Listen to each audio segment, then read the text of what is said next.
Wag lids, need to tell you about our Patreon. You need to sign up. It is the best Patreon in the game. Starting at just £3 a month, you can get access to the entire back catalogue of Patreon content. You get an extra episode every single week. You also get early access to these public episodes, and you get access to the Patreon specials that we put one out every single month of. And the entire back catalogue of those specials includes... We've got all the lock-ins with Ishan, Stephen Tries, Jamie Hutchinson, Johnny Bongo. They're now legendary, and there's more to come. We've got The Last Dance, the Roast of Adam and Dan, the Food Challenge, the Footy Challenge.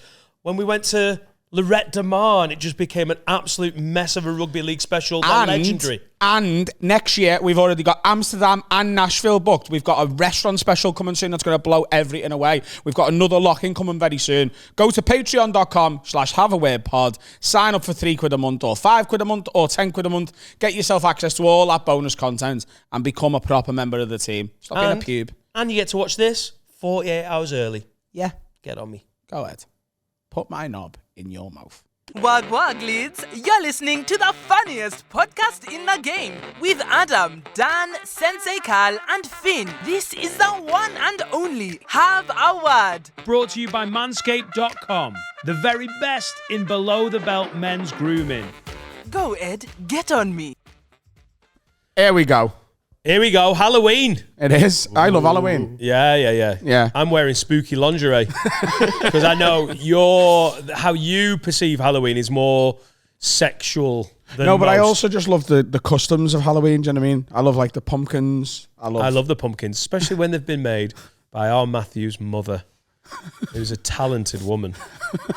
Talented. Just a very look at it.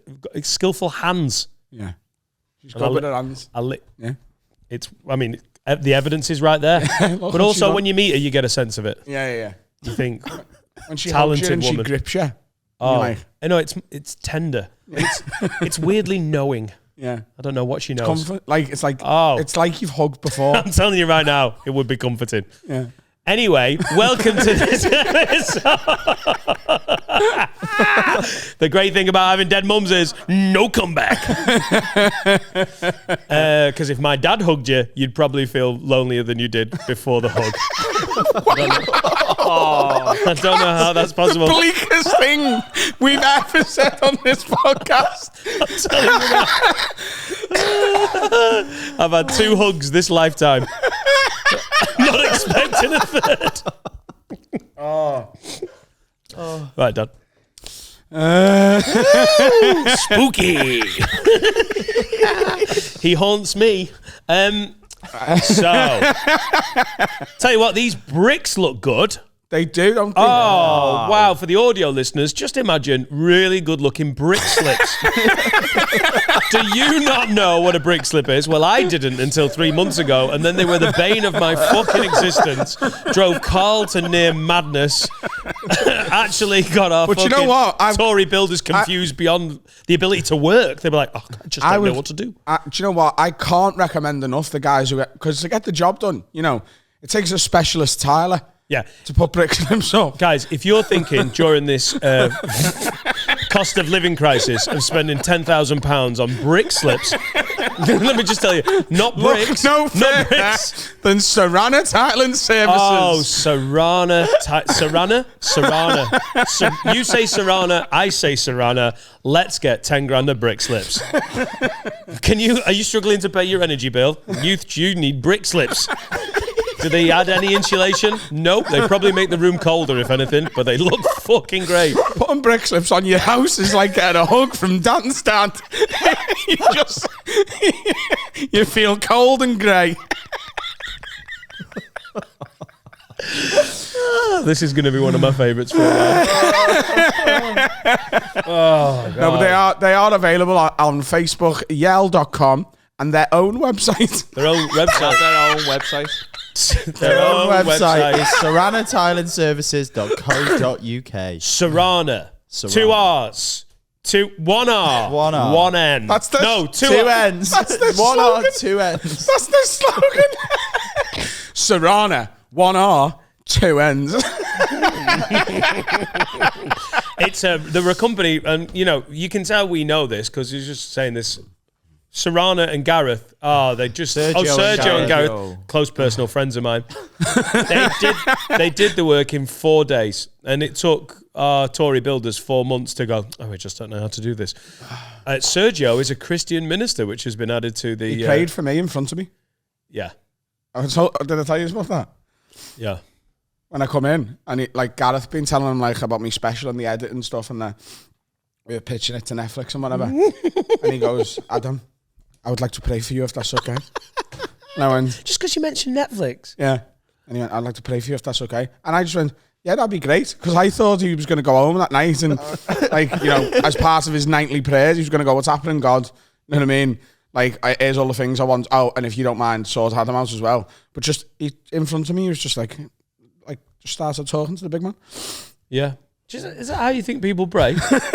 All right, God, loads done today. Big day tomorrow. Just like to pray for cheaper parking. Fucking overpaid yesterday. Hoping to find some free parking tomorrow. Loads in bay or something. Also, that Adam sound.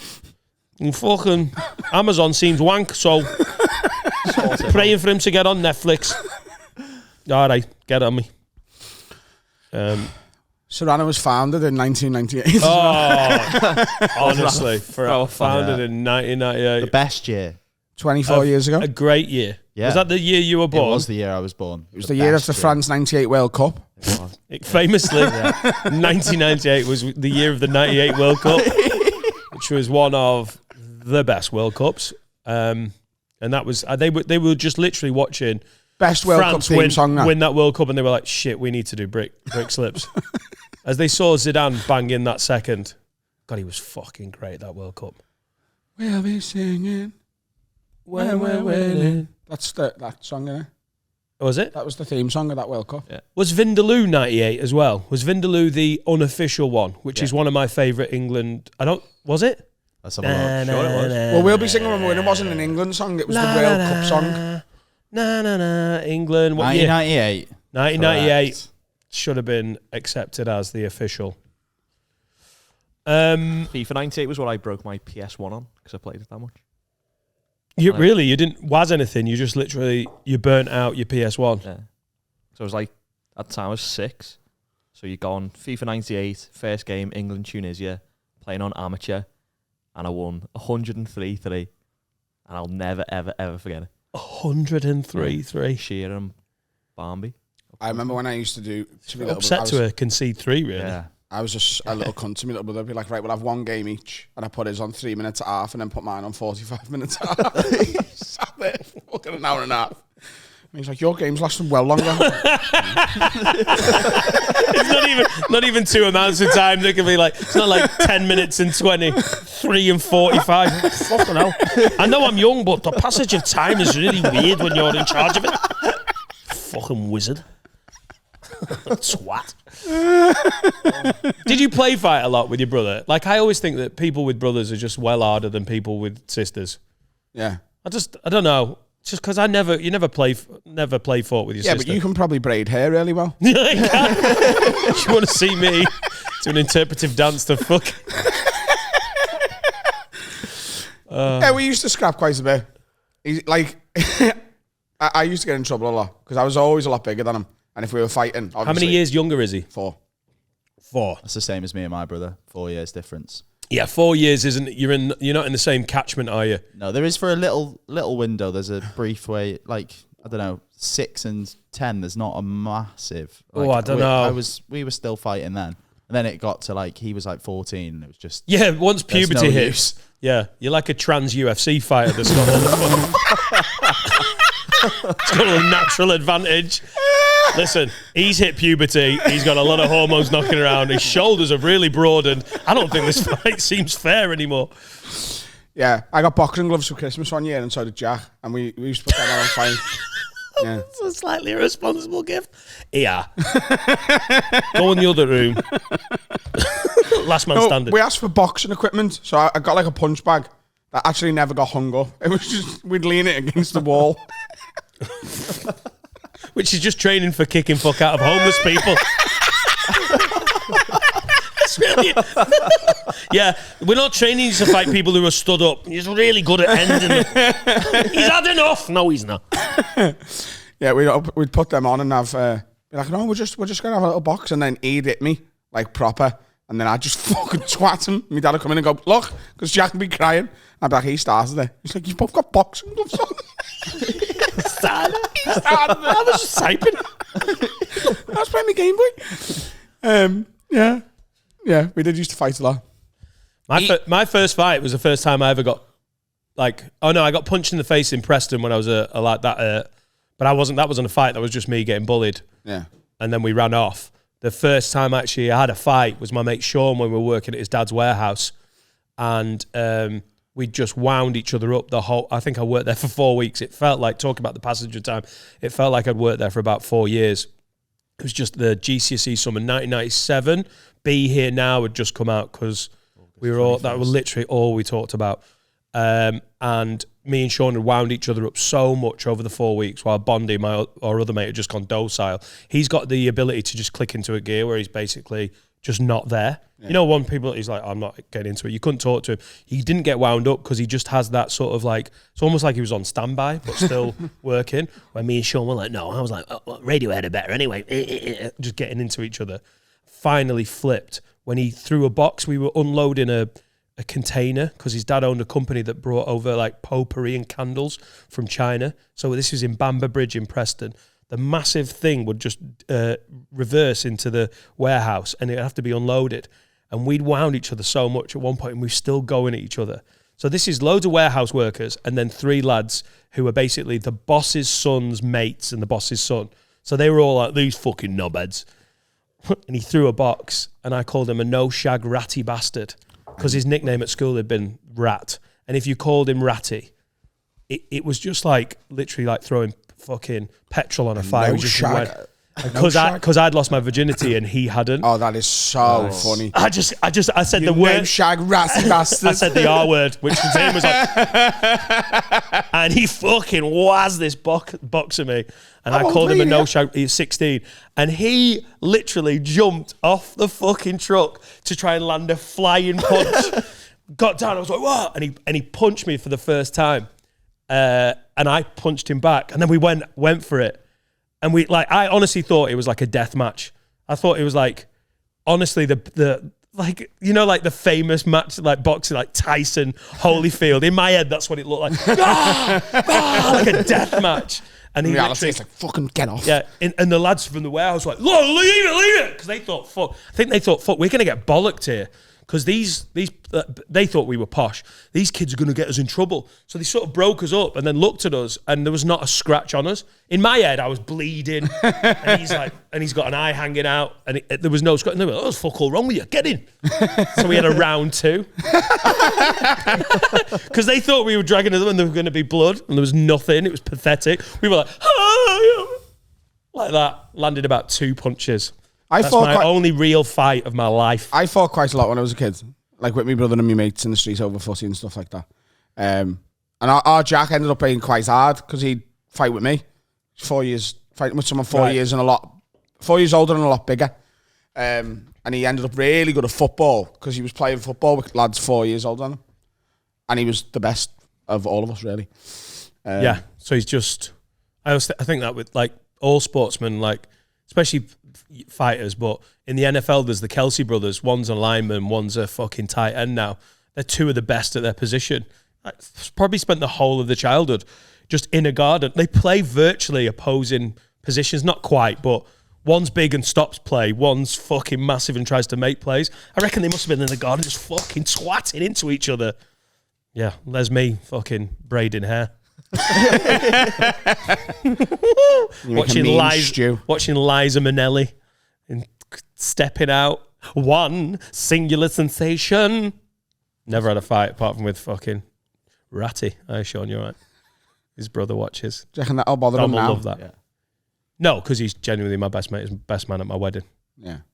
Is he still a no shag ratty bastard? No, he's had sex a couple of times. So he's now a shag and ratty bastard. He lives in South Africa with his beautiful wife in a very posh bit of South Africa. Really? Yeah, done all right. My mates have all fucked off. Is Is his wife South African? Yeah, Jana, she's great. Stunning. Janet? Jenna. Jana. Jana? Jana. Jenna. Jana. Jana. People from They live- Plymouth they- are called Jannas. Oh, really? She's from Stellenbosch in South Africa. You know, everyone's like, South Africa's rough as fuck. Well, from what I can see of Stellenbosch, it's fucking not. It's like a gated county, basically. Yeah, but it is like the Johannesburg's like the murder capital of the world, isn't it? Joburg. Yeah, so apparently with the crime in South Africa, they just, when they do carjackings and stuff, they're like, yeah, do you know what? We don't need witnesses, do we? Like, it gets like that. In their head, they're like, fuck it, we're stealing a car. We might as well kill him because then, you know, no one's going to go, it was them cunts. That's pretty scary, isn't it? It's. I mean, I understand the thought process. Like, yeah. If you're going to do a carjacking. do a murder. In London, there's billboards, like, you know, those movable billboards, digital billboards in West London saying, if you don't need it, don't wear it, go bare on expensive watches, because there's been so many muggings with people. In London? In West London, like, you know, like Hyde Park, Mayfair, Knightsbridge, all of the fucking Uber Tories. The police have got to the point where they're like, you know what, we're just going to make this a campaign. I mean, they're probably not spending money on those billboards in Rotherham. No offense, Rotherham. But in West London, it's such a problem that they turn up with those electric bikes, don't they, and scooters, and just fucking go straight for the wrist. Yeah. Scary. Audible. And I also, when we were driving down to do the Vauxhall Comedy Club, shout out Mooch and everyone at the Vauxhall Comedy Club, because it was great. And I just got the settlement back from my tour, and every venue takes big chunks. Mooch hasn't. They've just gone, you sold the tickets, fuck it. So sound. And so go and check out the Vauxhall Comedy Club, because they've been amazing to us, and I love playing it. But on the way past, we passed the Aston Martin garage just on Hyde Park Corner, and someone had orange painted it. You know, this is what they're doing now, innit? Oh, They're yeah. like the Just Stop Oil people. the Just Stop Oil They've really people. geared up the past couple of weeks. Yeah, it's been a Brendan Burns messaged me about it. Remember Brendan Burns, the comic? he's a legend when I started. He now works in environmental. He works in the environment. He stopped doing comedy and become an environmentalist. Wow. Yeah. So he messaged me What because I knew he'd stopped comedy, but I didn't know that. because I shared, you know, the ones when they threw the soup at the was it the Mona Lisa or whatever? Van Gogh. Gogh. Sunflowers, isn't it? Sunflowers. I shared it and said, I was just fucking around, and said, if you'd told me what had happened, I could have drawn both of their haircuts. Yeah, it's a funny joke. And he messaged me and was like, I'm on their side, you know. Like, it's so hard. He's like, you've got no idea how bad it is, like the environmental stuff at the minute, and no one's listening to us. So I get it, and I think they're right to do what they're doing. Brendan Burns. Yeah, mental. Well, they threw, what did they do a couple of days ago? They pied King Charles at two swords. Yeah. Something else has just been done. A Monet has just been done with, like, was it like potato salad or something? Yeah. It's whatever they can get in, isn't it? Yeah. And it's trying to stay in the news, isn't it? So now they're like, so obviously people are like, make a slushy packed lunch. And when you go in, you can be like, it's just my packed lunch. And then fucking empty the Tupperware onto a £96 million painting. It's difficult, isn't it? Because they're probably right. But Well, They are right. The thing is they're with it. extremists though, aren't they? That's the problem. Yeah, but like their argument is that the situation's extreme and they're not actually doing any damage. They're just raising awareness. yeah. I don't give a fuck about much to that extent, but it's not to sort of blur the argument, but people who are just obsessed with woke culture and fighting racism, we mentioned it a few weeks ago. In essence, they're right. Racism's awful. Sexism's something that we need to deal with, but they take it to an extreme, don't they? To fight it, they feel like they've got to go to that extreme, and then all of a sudden, people who agree with them, in essence, sort of dislike them. Yeah, dislike them. Yeah, and then with the anti-oil thing, yeah, you can tell the environmental stuff's absolutely fucked. That's what I said to I Brendan. drive was an like, Audi Q7, so oh dear. The reason I think it's like counterproductive to what they're trying to achieve or claim to try and achieve is when they do it, normal people who would agree with them go, oh, they're just cunts. And then they don't get support from normal people because everyone just thinks they're I think the main Vandals. one that people are getting annoyed at is the gluing themselves to the road, isn't it? People are just done with that one. Yeah. That one never gets a good reaction. Because you're stopping people getting to work who are already struggling to pay the bills. People are just ripping them out of the road now. Yeah. They don't care. They're just The road one. The road one is tricky because people are struggling at the moment. This is a fucking rough time. Like, people have got mortgages that are going up, the fuel's going up and everything, and they're just trying to get to work, which is already difficult. You're making an enemy of the wrong people. The masses are having a hard time. With the artwork, I mean, £96 million artwork is already fucking obscene and sort of highlights the problem of the ultra wealthy and Who decides what art is worth? An auction. Is that it? Yeah, I think Sotheby's and all those high-end sort of auctioneers will have a rough estimate of what something's worth. You're just talking a bit more generally. Yeah. Yeah. It's time, innit? And it's cultural significance. But like that sunflower one, right? It's one of the most famous paintings. Yeah, but in his time. But why? Why is it the most famous paintings ever? Just because, I suppose people who are into art are probably like we're into comedy. Like right now, if Shane Gillis did an NFT of his next special and was like, I've just recorded an hour of stand-up that you can own. Or what, I know, again, it's not, the analogy doesn't work perfectly, but we know how good Shane Gillis is. Yeah. Like, people are into art in the same way. They know historically the significance of how famous they were at the time and how, looking back, they've had the influence they have on modern art. And then they'll also know modern artists, and I don't even know the name of many modern artists, but who's your man that stuck the shark in formaldehyde? David Blaine. Oh, fuck. Why am I being thick? Huh? Wayne. Shark formaldehyde. I'll Google that. Who's the British artist who's... How do you spell formaldehyde? TH. Starts with TH. Oh, right. Okay. TH? Yeah. Formaldehyde. What is he called? Wayne. Anyway, he's like the... I'm guessing. Let's hope it corrects it. The physical impossibility. Damien Hirst. Damien Hirst. Wayne. Wayne. That guy from your estate.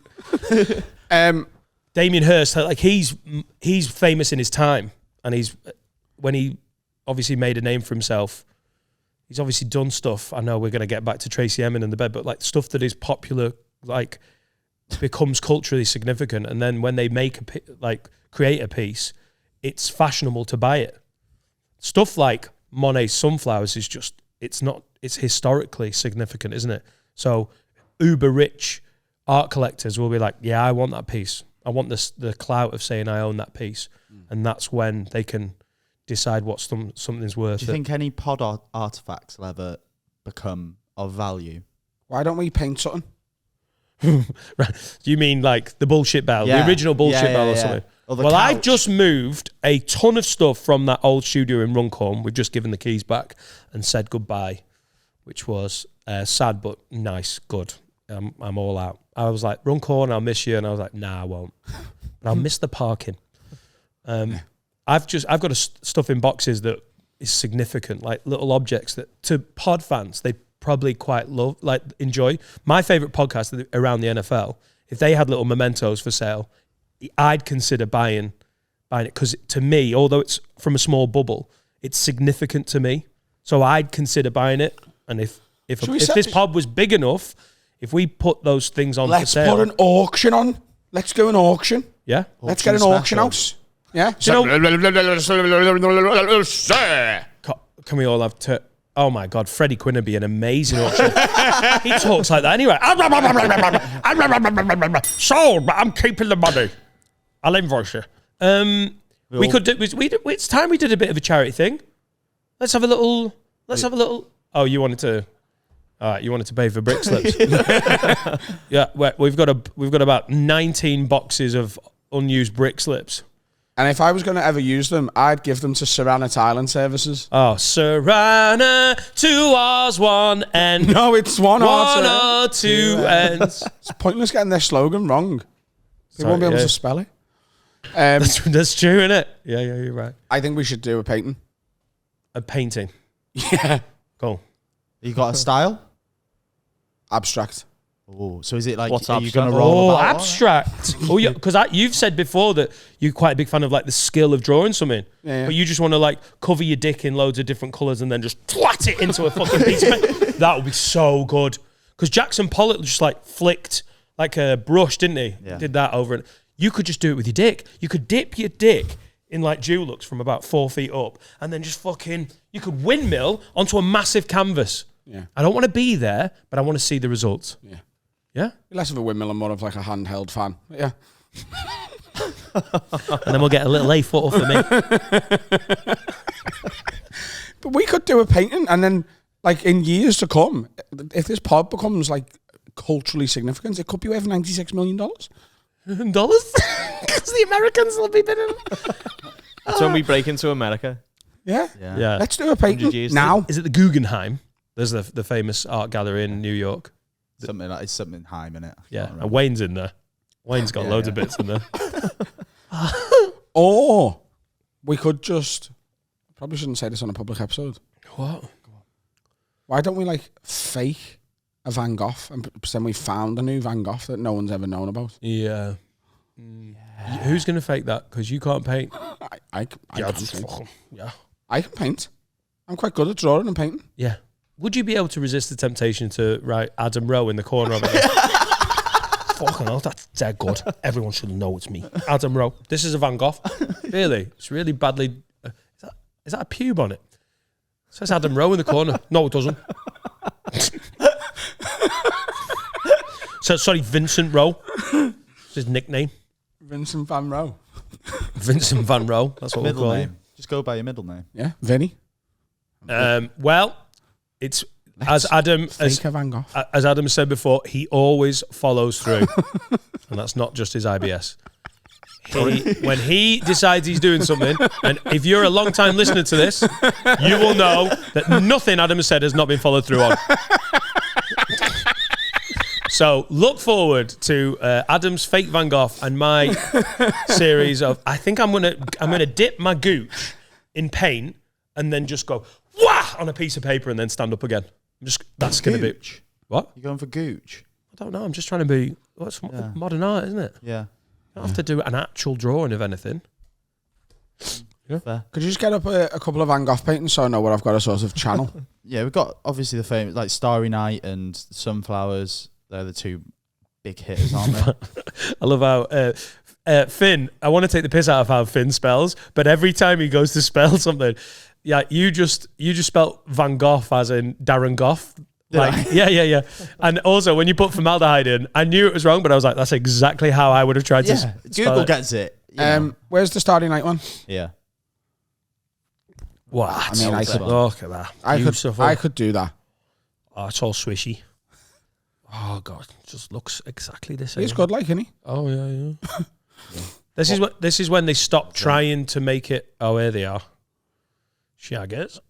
Yeah, this is when they stopped trying to make it look exactly like it. It was like that's beautiful. Yeah. Nice one. You could do was that. His local. Yeah. Just go on Bold Street.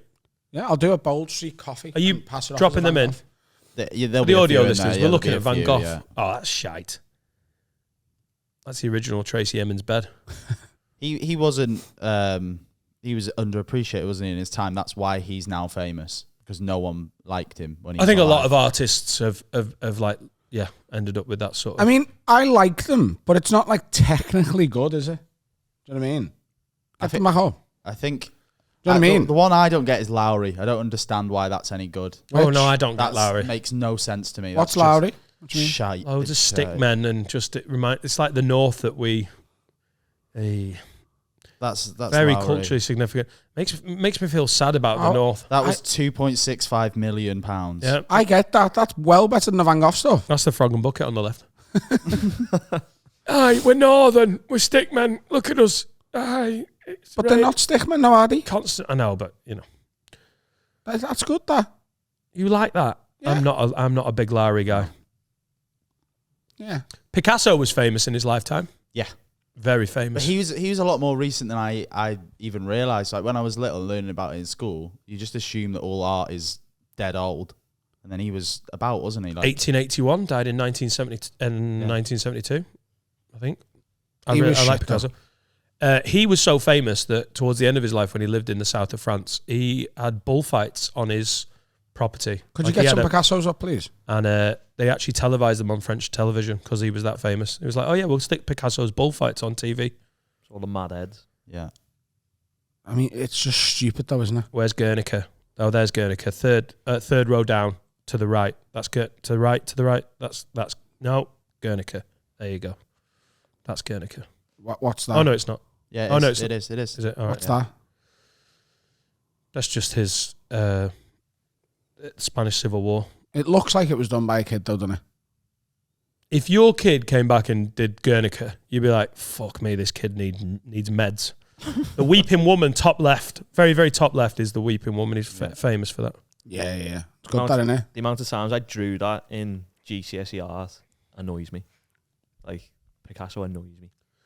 He's the first to do it, though, wasn't he? That's the thing. Yeah. He created a whole new style. So it's Bad paintings.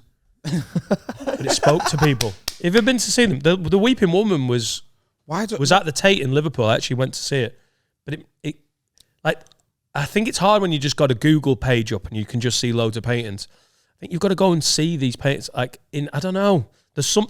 I'm not trying to sound like a fucking artsy fartsy twat, but there is something about seeing these things. Sometimes it does elicit a response from you. Like, you do feel stuff. I do enjoy an art gallery. I just don't know why, and I think that's why I hate it, because it makes me feel things that I don't understand. That was so beautiful and working class.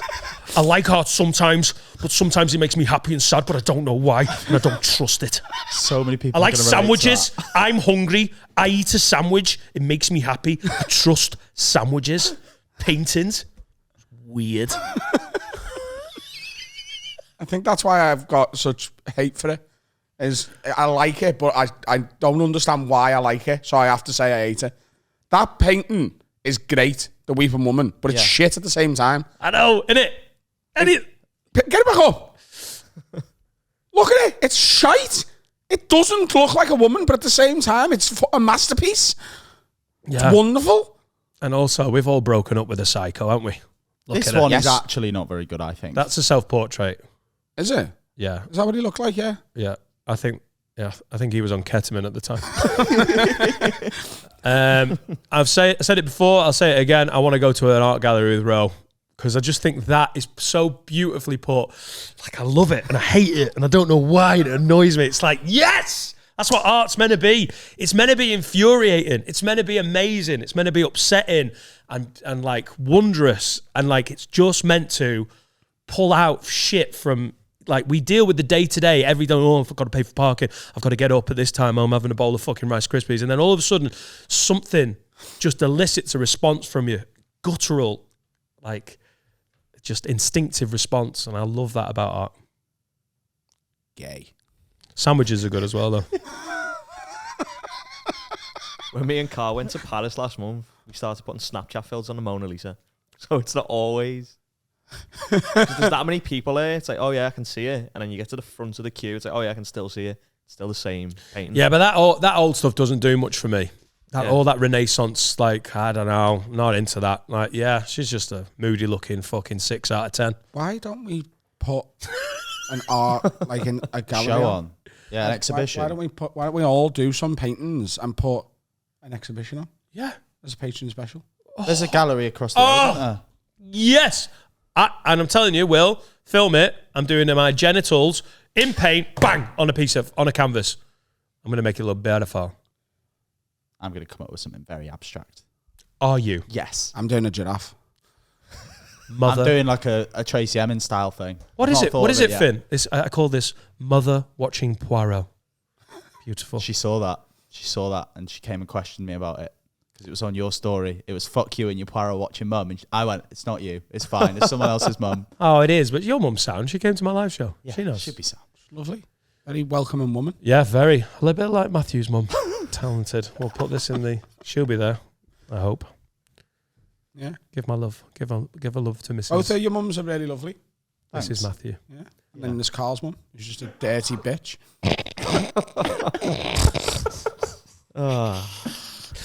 Ooh. Time for a break. Oh. Poor old Barbara.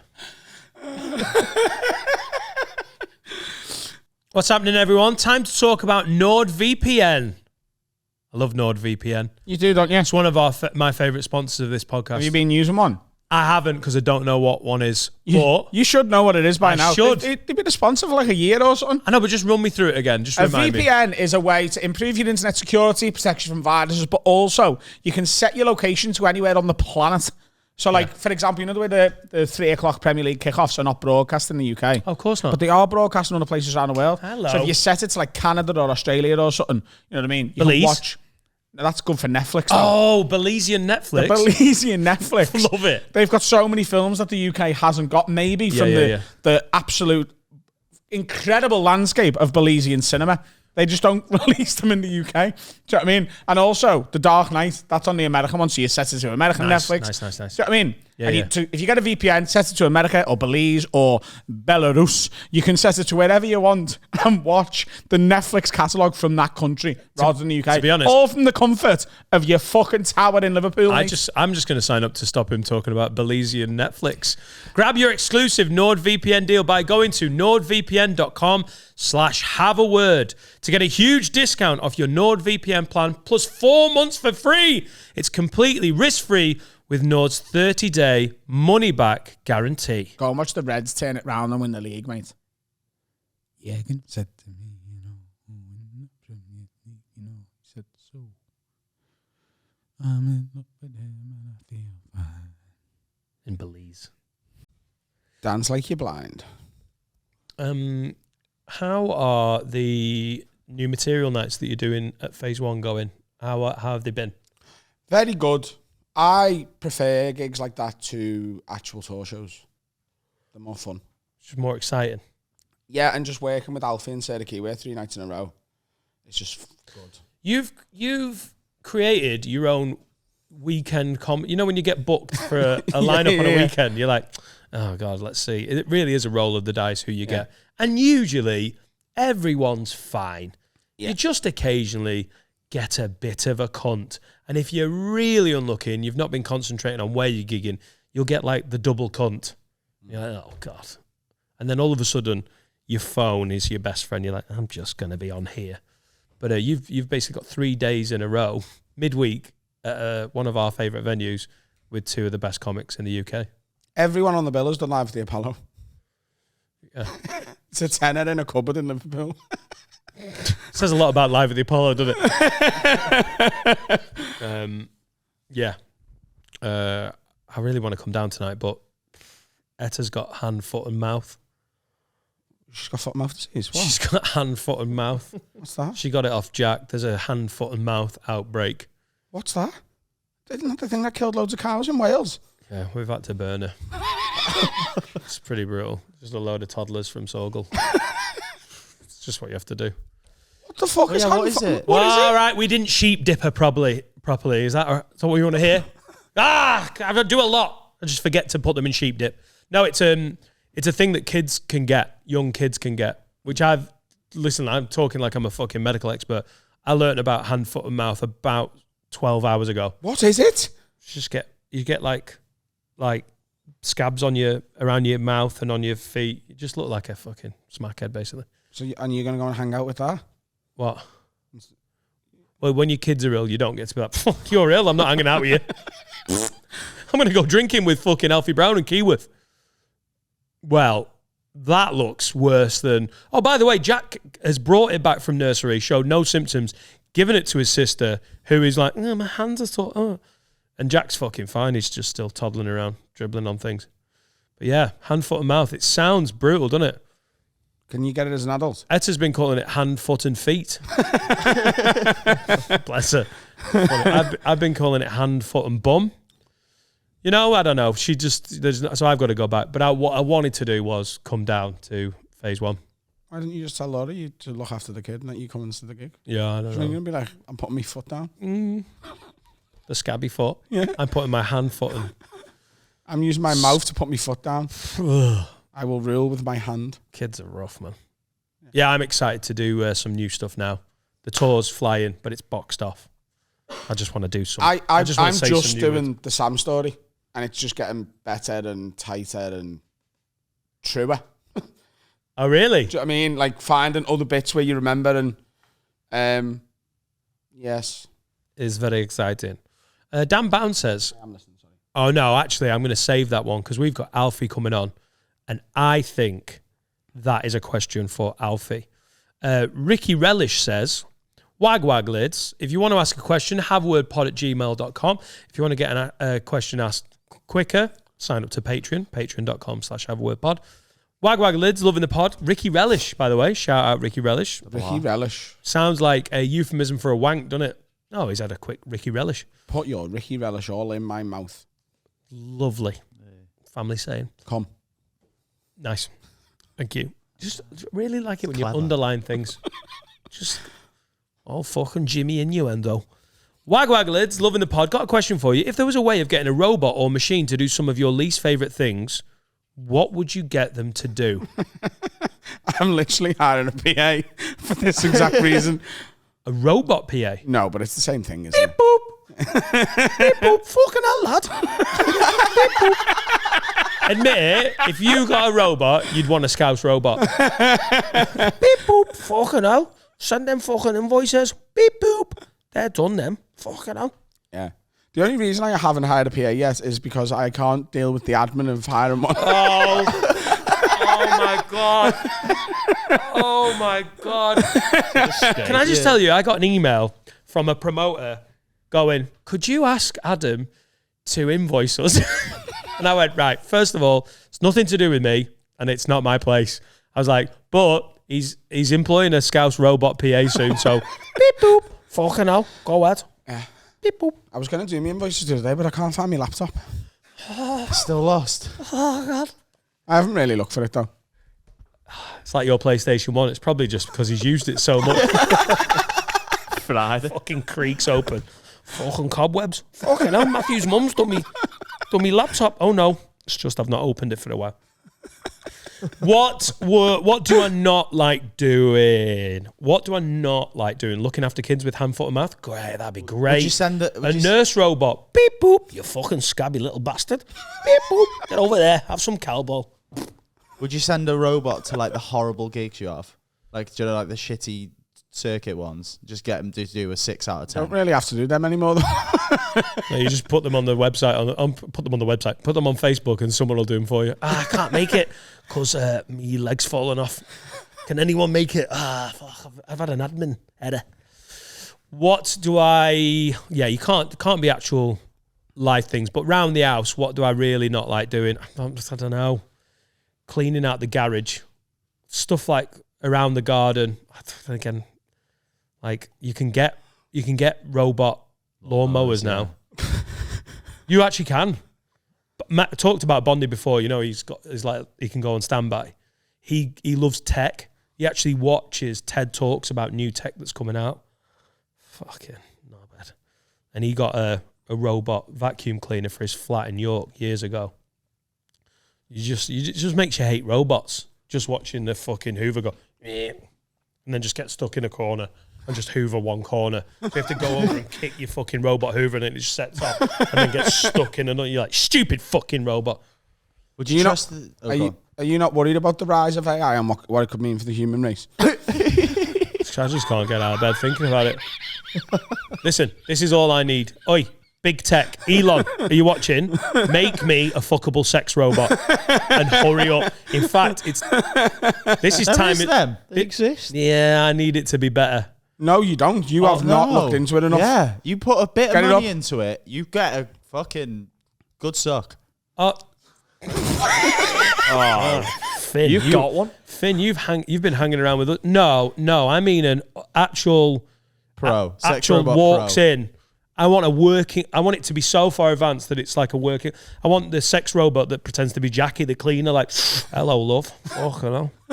Get your knickers off. Samantha can talk about science and philosophy and tell jokes. You even got to get consent off your sex robot. Right, well, cancel that because that's not what I'm into. I talk about philosophy and... Look at that, Look at mate. that. She would be the fittest woman I've ever slept with. Yeah. Does she have an... I own... Pictures going in here. Please, by the way, Finn, please bang him like Carl bangs me every time. Can I just say, I only want a sex robot that looks like that if she sounds like she's from Tubruk. Fucking hell, Dan.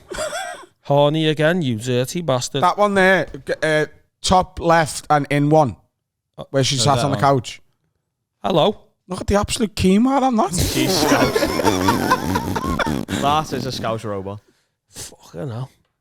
Becky. Oh, that's not a robot. That's not a robot. That's a lady porn star. So I'm 41 now.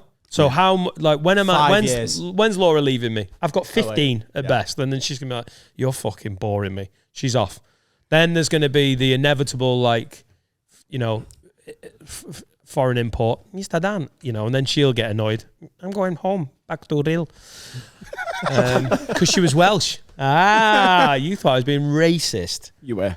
And then I think hopefully Elon and all the other tech gurus, old Zuckerberg more like, have got me a really good high-end sex robot. Then I'm in. Like the Ex Machina one. Oh yeah, all right, Dan. But I want to be able to change her accent and stuff, and I wanted to, And is it a cold relationship? Or are you having an actual relationship with this robot? Cold relationship. No, like is it? Are you asked? Are treating you it invested, like or a is it robot? just sexual? Yeah, that. Is it just sexual, or do you want to build a life with this thing? Oh, I'm not taking it down hickories. Fucking beep boop. I love the free popcorn. Beep boop. What you eating, babe? Becky, my Scouse sex robot. Becky, what you having? Fucking hell, Dan. I'm a robot. Can't eat actual food. You mad cunt. Beep boop. Finish your tea. I'm dying to suck you off. Beep boop. That's all I wanted to do. A genuine question though about AI. We haven't really discussed that on Have We before. Are you worried about it? Worried about it? I'm going to be fucking it. No, but like they do reckon like it could get to the point where they sort of wipe us out because they think it's better for the planet and for. All right, the Terminator. Yeah, I get it. Yeah. You're not worried. I need you to close They're your racist as well, and your dick in my mouth. There was a racist robot as well. I'm on the T1000 sucking me up. No, go on. There was a racist robot. Yeah. Inevitable. They asked it to judge a beauty contest and sent it pictures of women from all over the world. And every winner it picked was either white or Asian. Right. And like... I mean, That's human error though, isn't it? Isn't that what inputting what beauty is into that robot? Maybe. But but it was racist. It didn't like any black women and it didn't like South Asians. It was all karate, not kabaddi. Right. Fucking racist robots. That's a new one. Karate, not All kabaddi. karate, no kabaddi. Great game, Adam. No, I'm not worried. I'll be all right. I'm going to be dead before it's a major problem. If my grandkids, it's not looking good. Oh, the rise of you think about how fast things change, mate. Really? Yeah. Well, I've seen a Hoover get stuck in the corner of a flat in my lifetime, so I'm all right. Yeah, but like 20 years ago, not everyone even had a phone. It's thinking, as it can't get out of the fucking little corner behind the coffee table. It's going to be normal to have robot assistants in the next 5 years. Kill you. Kick me again. Oh, have you seen what Saudi Arabia are doing? Oh, here we go. Back from the Middle East. They're doing a lot of good things, They're doing a lot of good things. Ignore the beheadings. They're going to get robots to do the beheading soon. Drones. It's called The Line. Yeah. The big city. 35 kilometers long, 500 meters high. And it's like a big mega city. It's all like mirrored. Everything's AI inside. You've got like your own villages and towns built into it. It's insane. Talk me through why a line is better than just a big lump. I don't get the line. The footprint. What? The actual footprint of the city is just, it's 1 mile wide and 35 kilometers long. So it's a smaller footprint than what you're talking about. Yeah. So rather than being spread over like conserves the land like area, you just have it in Saudi Arabia are always worried about conserving land, aren't they? They're well known for it. They are environmentalists. They're thinking. That's a fucking nightmare if you're a Deliveroo driver, isn't it? Yeah. You're going to take this order? Oh, fuck. It's the West End. Everything's a 5-minute walk, innit? Everything you need is a 5-minute walk from every apartment. Right, but what if your Auntie Jill lives on the other side of the line? 20 minutes, it said. 20 minutes from one end to the other. 35 kilometres? Yeah. Right. So how are you Probably doing? put a bullet train or something. Oh, there's a bullet train. Maybe, I don't know. Yeah. This is like... This is happening, isn't it? Yeah. It's happening. Yeah. I'll stay in Sorgal. Yeah. We've got No, we've got a we new moved pharmacy. the pod to Saudi It looks Arabia. insane. Like, it's bigger than the Empire State Building, and people are going to just live. It's going to be incredible. I'm It's mad. thinking about like the possibility of moving there. Thinking about the possibility. Thinking about. Adam, have you got a PA yet? I can't be asked doing the fucking admin to get someone to do me admin. What about moving to Saudi Arabia and living in the fucking... Yeah, I'll get round to it. Beep boop. Adam, where's your fucking passport? Beep boop. I'd rather pull my cock off than live in Saudi Arabia. Why? Because it's fucking grim. Shout out Saudi Arabia. I want nothing to do with You you. can go and change it from the inside. Well, they'll have a World Cup there. Oh, the new World Cup, the World Cup 2038 is in the line. All fair and above board. No one's ever played football there, but they bought it with their dirty money. Yeah. Go and change it from the inside. Go and convince them that beheadings are morally reprehensible. Go and have a work with fucking I'm not into it. Al San Bin, whatever his name is. Al Sam Bin. That's how you get a fucking flat in the line. Not know the fucking... What is he? Al San Bin, The whatever. king? Shake. I think Saudi Arabia's got a king. That's all made up shite. Sex robot industry to Saudi Arabian royal family in one Google link. Right. The House of Saud. Mohammed bin Saud. There you go. I was close enough. Mohammed bin Saud. I'm pretty, all good. Yeah. Get a meeting with him. Go and live in the line. Get a meeting with him and be like, look. Oh, wait. Wow. He was the founder, sorry. It's currently Salman bin See, I was closer. Salman bin Abdul Laziz. Sorry for butchering that. Yeah, I Salman think you're bin allowed to, though. Abdul Aziz. Yeah. Just go and have a little meeting with him and be like, look, love what you're doing with the place, the line. Great. Newcastle, always raised them as a club. The beheadings have got to stop. Yeah, the stone. It's Salman. Come on, lad. Sal. Let's just call him Sal Sal. to his mates. S-Dog. Come on. S-Dog. The big S. Lad, you got to stop cutting people's heads off. It's not good. It's bad for business. It's bad for people because they're dying. But Adam, we had this is how we deal with crime. Yeah, but you can deal with it in other ways. Okay. Make another line. Another Prison. line. Right. Yeah. I want to say I might. Saudi Arabia, the whole of the Middle East. How was it, by the way? You've just been to Abu Dhabi. Abu Dhabi. Bit of an odd place No. because there's just nothing other than hotels and an island. Did you go to the with Grand racial Mosque? No. They went to the Where was that? UFC. Yes. I went to the Grand Mosque when I went to Abu Dhabi the first time. No, second time. Did you really? Yeah. Fuck, you were bored. You went to the Grand Mosque? Yeah, me and Brennan Reese. Oh, well, I'm pleasantly surprised. Yeah. It's massive. It deserves its name. It's grand. It's fucking big. Incredible. There you go. Well, Wow. yeah, looks nice. I did like, With all I was due so self-conscious with like getting it dirty and whatever, do you know what I mean? It's very white. The building, not the staff. Lights up nicely, doesn't it? Yeah. Matthew, did wanna you see work what on we the do on Grand? Christmas? Did you Wanna work see on it the on Grand Christmas? Mosque? Right. So, just culturally, obviously, you don't. It's not like you were there for a weekend to watch the UFC. It's Yeah. not like you immersed yourself in the. I missed what was said, but I listen. I missed exactly what was said. You heard it, but I think it's better that I missed it and I try and plow forward. Hey, what like it must be warm, still warm in October. Oh, it was like 38 degrees every good. day. Ah. So no need to check the weather. Nice and autumnal. We were speaking to a couple of people because we went to Dubai for a day. And we were going to do sandboard and quad biking, but we just didn't have time. Don't sandboard, you break your knee. Trust me. But I can snowboard, so Yeah. it's the same. It's a whole different kettle of fish.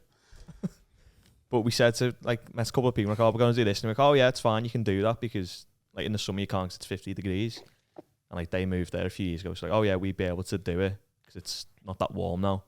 I mean, like, what do you mean? It's 40 degrees. Yeah, we're just used to it. It's fine. But it's Yeah, this is the That's temperature as where good as you, it gets, though. it's impossible. you can to go stay outside and not die. Yeah. But even then, you've got to like drink gallons of water. It's Yeah. ridiculous. Yeah, I did Forces gigs, and Oman in the summer was the worst one. It was just almost uninhabitable. You're like, I don't think people are meant to be here, mate. But I got Bahrain in November a few times. Oh, that is lovely. I've done That is Dubai in November. perfect. That was the best. I've done it. Yeah, if Perfect. it was a few weeks after, like start of November or mid-November, it would have been great. Dubai in August, would not recommend. Yeah. How was the UFC? How was Sugar Sean O'Malley? Great. He won. Yay! Convincingly as well. Yeah. Convincing win. Yes, No. unanimously split decision. And Khabib's mate beat Oliveira. Yeah, it went off when he won Islam. Yeah, because Everyone they're all won. Muslim out there, aren't they? They are. So, they're boy. Yeah, it was good. The prelims weren't great. We expect them to be better, but the three that everyone went to see, it was incredible. And where was it? Was it a hotel at their big like conference centre? What was it in? Was it in a hotel? The hotels in have, the room. mate, I stayed in a hotel in Dubai that had a tennis court out the back with stands. Like it was the complex. I don't mean in the, it's not Like like a Holiday Inn. second floor, room 212 UFC, kicking out. Like just the hotel. It's all hotels, isn't it? Yeah, so it was on Yas Island, Etihad Arena. It's like 18,000 capacity. They had loads of stuff around it. You got bars, restaurants. Very nice atmosphere. Who was there? Who was in the stands? Was it a lot of Hasbulla was there. 6ix9ine was there, which Right. was mad. loads of locals? Steve I mean, was Harvey. yeah? I saw Steve Oh, Harvey Steve there. Harvey was Harvey there. was there. Yeah, on his phone. Steve Harvey was there just being all cool and black and old. Steve Harvey is He is a cool old black guy, though. Yeah, isn't he? yes, yeah. Steve Harvey is. You watch clips of him on Instagram, and because I've seen like he's done Kings of Comedy, and I always loved the old Bernie Mac stuff, and he's obviously a legend and everything, but he's gone very mainstream, hasn't he? Like the Cupine like clip, he really hams it up. What? But there is but he really leans in because he's Mr. Saturday Night, isn't he? Basically, Yeah. But there are some fucking great clips of Steve Harvey. Have you seen those? The two guys who are African American and they've got like they've started some sort of like restaurant and they bring in some stuff for Steve to try. And it's a really genuine moment when he's like, oh yeah, this is like deep fried collard greens. He's like, boy, he doesn't say shut the hell up, and he eats something with like collard greens in, and he like literally starts rocking. He's like, I'm having a black ass moment right now. It's really, really funny. I love watching the bits where he melts down on Family Feud. It's my favourite thing to like watch on YouTube is him just like someone saying something stupid on Family Feud as an answer. It's so funny. Yeah. Name something that that a burglar doesn't want to see when they break it. Naked grandma! It's his reaction, though, isn't it? It's so good. He's a bit cheesy. I feel like he talks about his wealth and his success a lot. Like it's like a very American thing to be like, let me tell you about when I started doing well and what property I bought. And like over here with we've had some absolute like very wealthy people on our couch. You never talk about stuff like that. Jimmy did. I was just about to say Jimmy spoke was about pretty his open. cars. And Oh his- yeah, I suppose so. No, it wasn't But a not bottle, until was it? like I haven't. On podcasting's a bit more candid, isn't it? And like, Yeah. like Steve Harvey talks about it on fucking national television. It's just a cultural thing, isn't it? Let's try and get Steve Harvey on the pod. He'd be great. It'd be quite a get, wouldn't it? It's not impossible, though, is it? So, just good sex robots, yeah. Book Steve Harvey, get a sex robot. What was the question? Sorry. What was the question? What would you get a robot to do for you? Oh, right, okay. Move Harvey. to Yeah. Saudi Arabia. They can have him. Shall we do some advice? Always. Okay. This is from Chris Hutchins. Shout out Chris Hutchins. Ciao. I'm really enjoying the Purple Storm. Can we get some more cans? I know I said I wasn't asked, but I do actually like the What sneak flavour cans. is purple? It's a knockoff Vimto. Purple Storm. They're not allowed to call it Vimto, but it's knockoff Vimto. Use code WORD10. Sneak. That was good. Sneak. 1 S, 1 N. 1 E, 1 A, Sneak. 1 K. Sneak. They're Christian ministers. If you want to pray faster, use Sneak. A lot of Christian ministers do sneak. Oh, okie doke. Chris Hutchins says, morning, lids. I need a bit of advice. Well, actually, an idea. Me and my brother, Tom, both £10 patrons for a long time, have tried and failed to start many businesses, selling MMA gear, property maintenance, and the crown jewel, which our mates love to remind us about, the time we ordered a crate of rubber fannies. About 10 years ago, we saw that we could buy fleshlights from China for about £4 a piece and that they were selling for around 60 quid over here. So we ordered somewhere in the region of 300 fleshlights. They turned up about 2 months later in a giant box and they were the cheapest, nastiest rubber vagines you'd ever seen. Why would you order 300 like straight away and not just get like a few? Oh, you need a sample fanny. Yeah. Fact. I think that's something I saw Steve Harvey talk about. We couldn't... Gotta get yourself a sample fanny first. That's Steve Harvey. Oh, I'm Steve fucking Harvey. Oi! We couldn't sell them. No one wanted them.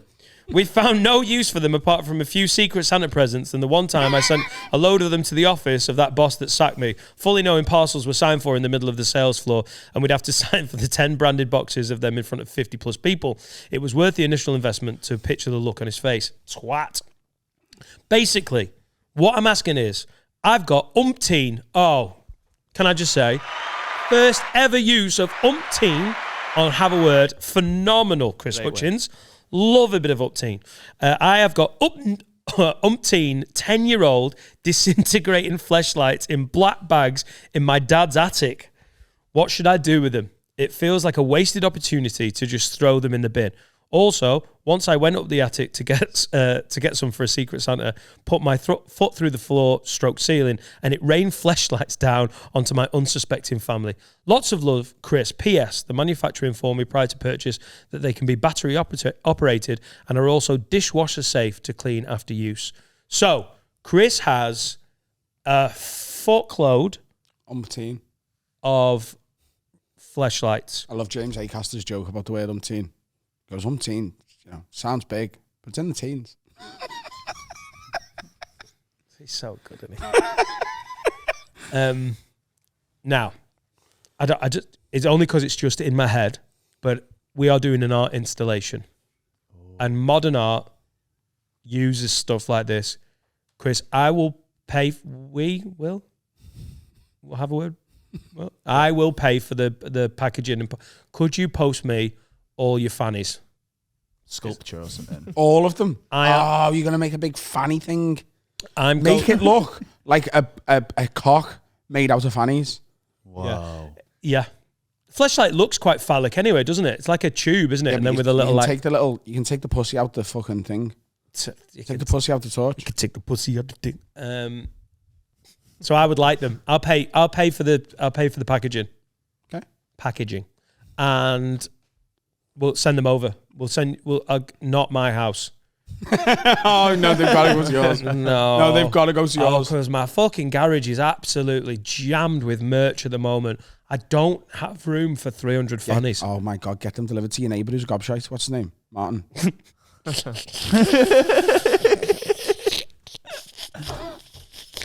He knows who he's in a feud with. Yeah. If he gets 300 fannies, he's just going to put them on my drive. And then you can go, what are you doing with your fucking... You can literally shout at him because he doesn't know it was you. Just send one a day. Martin! Get your pussies off me lawn! Never been said. One a day for 300 days. Can you see what? All right. So much better than all at once. Just one a day for 300 days. That's a lot. It's coming. That's a lot of responsibility on Chris Hutchins, isn't it? Yeah, but I think Lad, Chris Hutchins... for the next 300 days... He's a £10 patron. He loves this. I'm telling you right now, he'd be on board with sending one of them a day for the rest of the year. And well into next year. Send me your vaginas. I'm going to do something with them. My art installation, I'm going to do 2 pieces.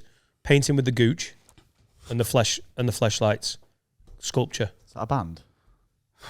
The fleshlight sculpture. Painting with the gooch and the fleshlights. Painting with the gooch and the fleshlights. Mercury nominated. Yeah. They're amazing. Yeah. So is that right? Yeah, sure.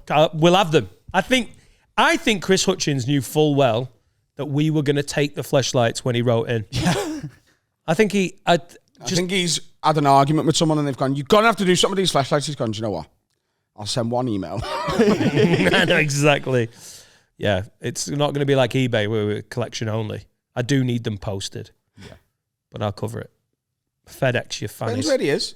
I'll go and pick them up if he's like local. All right, cool. I can fit 300 pussies in my Range Rover.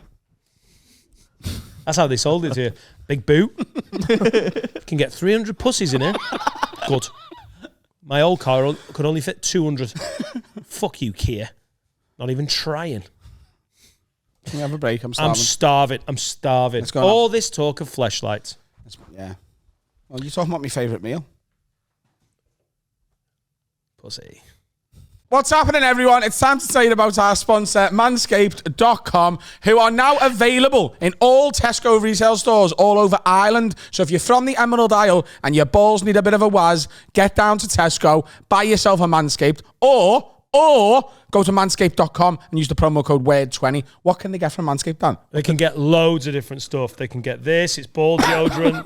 A pair of knickers. They call them underpants. They're great. Look at this crop preserver because you've got smelly pubes. Cut them down. You'll have less. Then rub this on them. They'll smell better. When I was in Dundalk, I'll tell you this. This is a personal thing.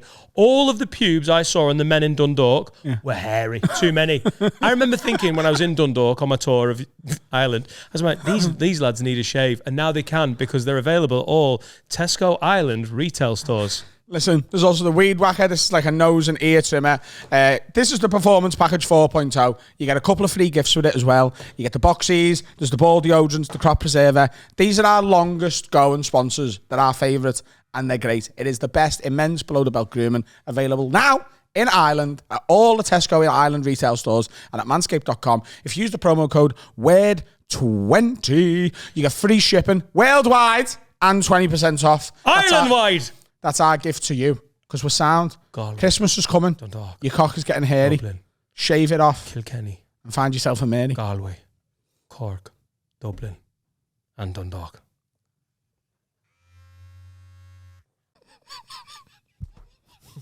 Second half. And we've only gone and booked a bloody legend. It's Alfred J. Brown. Hi, everybody. Thanks for having me. Wow. It's such a pleasure to be here in your new studio. What an imposing and beautiful space. Yeah, fucking freak Doug Stanhope out. Yeah. Yeah. And it takes a lot. The mushrooms didn't know. What was he on? Space Edibles, cake. yeah. Edibles. Space cake. Had he smoked a marijuana cigarette?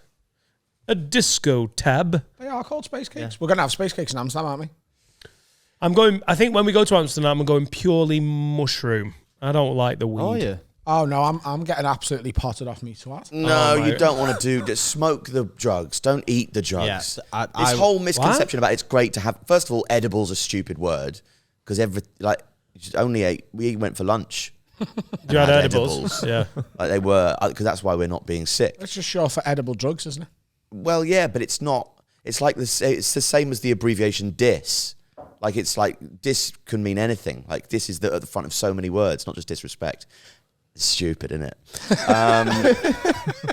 you know what I mean? Yeah, that's a good point. I couldn't tell whether you were looking at me as if to go. No, it's just I'm full of burger, but you're right. You're absolutely right. Diss, like, are you dissing my bitch? Like, what do you mean? Am I disorganising? enfranchising? Yeah, okay. Disorganising. The town of yeah, I get it. Yeah. Where is Diss? The town. I think it's Somerset. Is my guess. Do you think? That is my guess. I thought it was near somewhere farmy. This is in everyone. Oh, Norfolk. Norfolk. So it's not near Datshit, where there was once a comedy night called Datshit Crazy. You're kidding. Yeah, I'm kidding. I might start one though. I believe that 100%. Yeah, when we go to Amsterdam, I'm doing everything. Everything. Yeah, I think going brothel hopping. No. Right, so you're not, no. So you're not doing single, everything. you know. But don't. It's moral, isn't it? Yeah. Yeah. I won't. You know. I'll kiss a prostitute, but I won't have sex with them. I'll take it out to dinner. Do you know? Get out the window. Come on. Get out the window.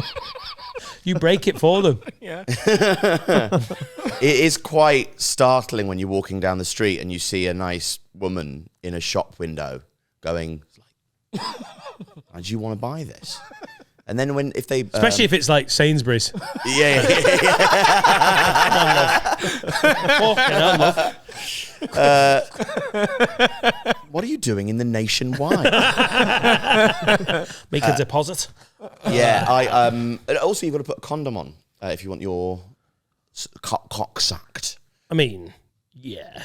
Yeah, Unless but you- I mean, I just would chance my arm having a blowjob in the like a free range blowjob Out in the fields. out in the kind of organic landscape You of prefer- where blowjobs happen. Yeah. So that you don't have to put on. I think a condom would go. It's not worth the money, is it? I'm sure. Listen, I've never been. Okay. But if you take enough Euro spendies, I think you could broker some agreement where it gets all a bit horrible. Couldn't you? Yeah, maybe. Yeah. I mean, whatever their Yeah, I prices think are. it's negotiable, innit? It's Yeah. like condom or, Yeah. talk to me. Or a multi-pack of like jam wagon wheels as well as the 80 euros. Can we go free range? Yeah, and original wagon wheels that have somehow been preserved, like original size, not these new smaller wagon wheels. Oh no, you want the full. Yeah. It used to be impressive if you could get a whole one in your mouth without breaking it in half, but now any old It's not tosser even can a do it. challenge. Yeah. My kids can do that. And if she's a decent sex worker, the whole thing's in. Yeah, any sex worker worth their salt or jam-filled wagon wheels. There you go. Yeah. I love the idea of a free range sex worker in Amsterdam. Oh, you want free range? You don't have to go out of town. Go into the fields. Yeah, you're fast though. You'll have Yeah. to chase them down. In That was Amsterdam's quite weirdly had like normal. a You go scout swang and, to it. Yeah, I spent a bit of time in Bootle. And now I'm back in Amsterdam. It's Virgil van Dijk. It's a fucking phenomenal impression. we go abroad. We go to and we get the good price for. Oh, our that's... cookies. No, I think I was doing my Norwegian. That's more my Norwegian. That is good. The only Norwegian I can do is Daniel Simonsen. yeah. Comedian Daniel Simonsen, who has this weird Norwegian accent because he learned the English watching the Ali G. So it is a Norwegian that learned the English from the Ali G. That is a fucking brilliant Daniel Simonsen impression. Hey, enjoy it, listener. Which is the advert that you do to do Dutch. Stop, it's not ready. Oh The Grolsch advert from back in the days. Yes. Stop. Horrendous beer. A really, Yeah, truly not- horrendous lager. Not a good one. Yeah. I go to Austin Powers Gold member. Smoking a pancake. Yeah. Yeah. Smoking a pancake. Shigana waffle. Holland, eh? Looking forward to it. So when we go to Amsterdam, are you just going to have a bit of mushroom, yeah? Some shrooms. I'm not going to do any other drugs, I promise. But I don't like weed, and I don't like what it does to me. It doesn't make me feel more fun and happy. Neither do I. However, mushrooms is loads of fun, and they've got loads of mushrooms over there. Plus, we're there with the Mild High Club, Dean Coughlin and Amy Lee Owens, who we love very much. Check out their podcast. They're our faves. And because they do it, I'll know I'll have a little mushroom buddy. Yeah. Because I don't, I'm doing everything, mate. I'm doing crack. Yeah. the crack I'm not sure cafes. that's a Holland thing. The crack I'm cafes. not sure they've got. Next to the Horse Sainsbury's is the crack cafe. Yeah? Would you like a cup of tea and a bit of crack? Are you Norwegian? Yeah, forgot how to do Dutch. We go into the coffee shop and we smoke our crack pipes. Pussy. Don't be a pussy. You can do anything there, can't you? What? You can do anything you Do want. you think it's the Badlands? You could do them all at once as well. Oh yeah, you can fuck up. You could be igniting the glass bulb of a crack pipe whilst your bulb is resting on a gleeful sex worker's tongue. Bulbs akimbo. John to tulip. I'm going big. In all reality, I'm just going to do the worst mushrooms and just let you film it, see what happens. Bad choice. Do the best ones. Yeah. That's what I'd do. Go to the Tulip Museum, high on mushrooms, get a big piece of apple pie from Winkle 43. What did you just? Best apple pie in town. Did you just do an apple pie recommendation in Amsterdam? God, you've travelled, sir. I have. Oh, you're in Amsterdam. Which side? South side. Try Winkles. Apparently, Yeah, the yeah. zoo's good. The zoo's brilliant. The Apparently, zoo. going the zoo on mushrooms in Amsterdam is like an experience. I've done Yes, it. please. It's great. It's great. Yes, please. Yeah. Yeah. Chester Zoo, when you're sleep deprived and full of caffeine, not as fun. I want to go Amsterdam with no Yeah. kids. Be fun to try and spot which are the real animals and which are the ones your mushroom brain is inventing for you. Cool. Is that what mushrooms do? Does it invent animals for You you? hallucinate, yes. Like you see wildlife. But if you've also had heroin, crack, cocaine, and all the other stuff that Adam's going to find at the worst cafe in human history. Yeah. Can I just have the smokers? Can I have the, like a fucking mixed platter? Can I get everything? This is meant for two? Fuck that. Love it all. Can I have some halloumi bites as a side? I think you're going to go to the Crack zoo. and halloumi. They're both Moorish. Yeah, you're going to see more than animals at the zoo. I think you're going to find Anne Frank at that zoo. Like, I think we should go to Anne Coventry Frank's house and play hide and seek and see if they'll let us hide it for a couple of hours. That'd be funny as fuck.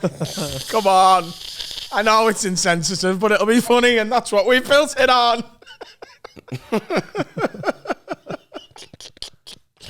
I'm telling you right now, I will do all number of intoxicants in most places in Amsterdam. I'll go down 42 Winkle Street, get some pie. I am not getting high and going to Anne Frank's house with him. or Carl.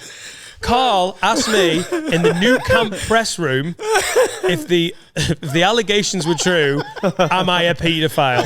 In front of a Barcelona FC press officer, tour guide, and a lot of international children. I'm not going with these two. I know he's not here. No way. No way. We're going to Anne Frank's house. That's just the. Of course we are. As soon as you see the queue outside, you are not going to Anne Frank's No, house. I'm gonna get It's a Steve to fucking email them in advance and see if we can just hide it for the day. Carl will have this. He'll just be going around Anne Frank's house going, fucking hell. I think someone's been really well hidden. Fucking hell. Done well there, lad. With Adam on crack. Oh, careful. Oh, me cordial. Oh, dear. So you've spent some time in Amsterdam, I have. in the Pie District. I A was. lot of people go for the red light district. Yeah, no, I was in the pie emporium. It's a great pie. Yeah, the whipped cream on the pie, big chunks of apple, lovely pastry. It's a good pie place. Tulip Museum, canals, rudeness. What's the Tulip Museum? Dangerous cyclists. Well, just so many that they become dangerous. Oh, yeah, it's they- like it's not like they are inherently dangerous. It's like ants. One by themselves is fine, but Don't fuck with 10,000. If you bury yourself and pour honey on your head, they'll eat through your brain. You'll die. Old family saying. We were never known for our snappiest sayings in my family, but they had a sense of foreboding to them that really Good night, kept you on your Alfie, toes and as remember- a child. Yeah, no, I've been to Amsterdam, but I've never done any of the things that you would do. I've never been to Anne Frank's house. I went to go and see a Rembrandt exhibition once. Yeah, I think. The band. Yeah. The Rembrandts, they're from Holland. The Rembrandts had a side hustle as well of portraiture. And what the Rembrandts would do, like after they sang the song, because of course they only had that one hit. And whilst the PRS was good, they didn't have other tunes that they would do it. So they, well, maybe it's quite normal to do some portraiture and have some portraits that we can do. If you are a businessman, we can do the business portraits. That's very normal for us to paint people and sing a song. I'll be there for you because you're there for me too, and I'll paint you. It's like we have a poly, not glotch, but of course we are polyglots. I'm speaking in English, but of course I'm Dutch. So I'm polyglot and polymath. That's what the word I was searching for. Sorry, I'm obviously a polyglot. It's not my first language. Anyway, we paint, and what the Rembrandts would do is they would paint the businessmen and paint them very unfavorably, and then the businessmen would go, look, you've not made me look very nice, and then the Rembrandt would say, yes, I've painted your soul. You have a bad soul. And then he didn't make any money and died. And Is that what he did? Yeah, Rembrandt. When he got commissioned, he just went, "Yeah, you're a cunt." And he would paint them as cunts, and then they would say, "Why have you painted me as a cunt?" And then he'd go, "I've painted your soul." And he'd already been paid. Well, he stopped getting work. Right. Nobody wanted to have themselves exposed. Weird spreads. Oh, Remy, could you paint my cunty soul? Yeah, he's a good lad. And of course, a talented singer-songwriter.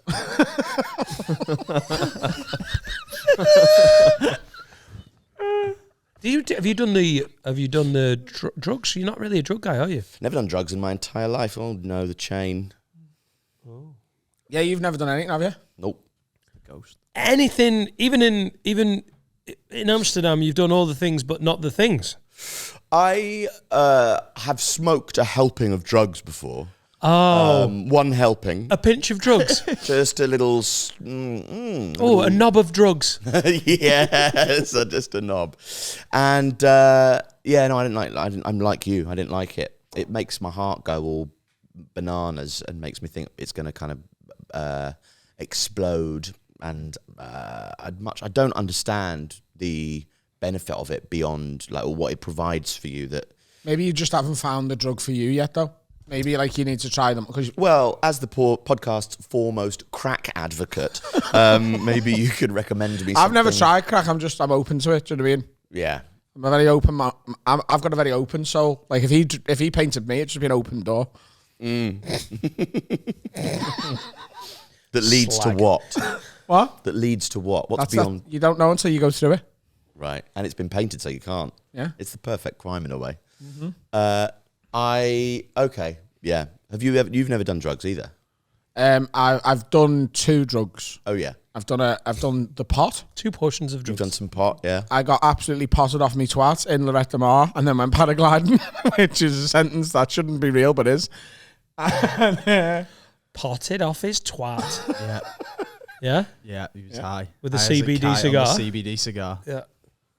It wasn't. There wasn't any THC in it, was there? was there not? No. I just thought that was weird. Yeah. But your joints didn't hurt for a bit. So that's the same thing. Yeah, I was potted off me twat and it helped me arthritis. Yeah. I thought I was stoned. No. Oh, Yeah. maybe a bit pissed off all the sangria. I think you. I had 2 jugs of sangria. Yeah. But- Maybe it was that. yeah. Maybe it was that. This pot's fuck, it makes me feel all wobbly, but like confident, and I've lost my inhibitions. I can't walk straight. Pot and 2 litres of sangria bought from a knockoff Spanish Aldi. I didn't know that didn't. I thought that had loads of weed in it. No, we couldn't find any. We did look for some, but it's just CBD. It would have chilled you out a little bit. Yeah. It would have just made you a bit CBD's sleepy. bollocks, isn't it? It's just absolute. You've got to have a No, lot it is of not. Hey, Use not the if you're- code word 20 at Orange County CBD. Not if you're in Lorette de Mar. If you were potted off your twat off a CBD cigar, imagine what actual fucking weed is going to do when it. I've had weed before in another circumstance, and I didn't enjoy it. And I've done some of the old, Snoot beak bag. the shite. I've been on the shite. Yes. I love that. The shite. Yeah. No, I've never done that. It was offered to me when I was a teenager by my elder brothers. But man, if you want to do it, like you're obviously going to do drugs at one point. So like, it's like better that you do it in like our presence, like where we can look after you. And they were so boring. And They're both dead now, which is. Well, no.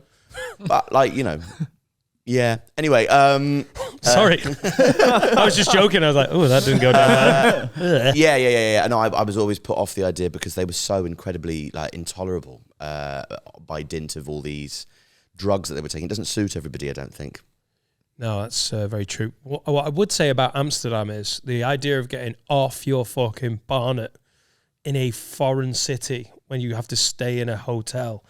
I like getting bollocks and being close to home so I can go, that's the end of that. It's not going to make good footage. We're going for a Patreon special, aren't we? You're doing exactly what I do. We're getting all of the mushrooms. We're walking into a cafe and go, we want your entire stock. I mean, you were doing it. On the business One go. card. Yeah. Pow. Also, everyone else there is off the cake as well. So that's kind of a group Yeah, I suppose so. mentality kind of thing. Apart from everybody who lives there, who's looking at you, it's like you being stoned is like, me watching somebody take a photo of a beefeater. It's the tourist thing. They don't, No. They don't really. They're not asked about the drugs. They just see it as a good way to generate income from tourists. Yeah, there's a bit of the city centre that is very like touristy. You don't Yeah. have to go far No. to feel like quite a nice European city. Yeah. Even if you go down the road to like the cafes for locals or the coffee shops for locals that sell weed to local people are nothing like the ones in the centre of town that are all like these kind of luminous cartoon nightmares with antsy Dutch women, you know, shoving. You know, you get weed and they put the weed smoke in a bag, and then you inhale the Vaporise it, bag, yeah. and then the woman, you know, That's where we want to go. scowls though. at you. That's where we want to go. The Right. dirty, filthy ones. We can go to the nice ones, Yeah, fair but enough, that's yeah. not. It's not going to be as fun, is it? Gotta go to the red light district as well. Got to go there. I'm gonna see Yeah. if I can get a prostitute to fall in love with him. Yeah. How are you going to do that? What would you do to entice? Charm. You could do like if she's in the window of Santander, you could be like you could do like, you know, when daughters go to visit their dads in prison and they put their hands on the glass. You could put your hand on the glass and just go, that's the only contact you need.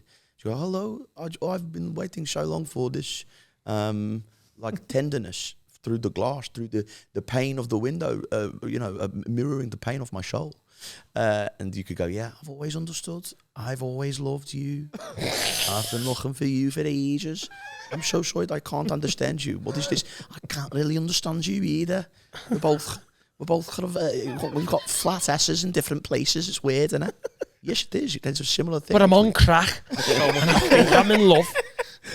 My tongue's bleeding. I know I can see. Lost it too.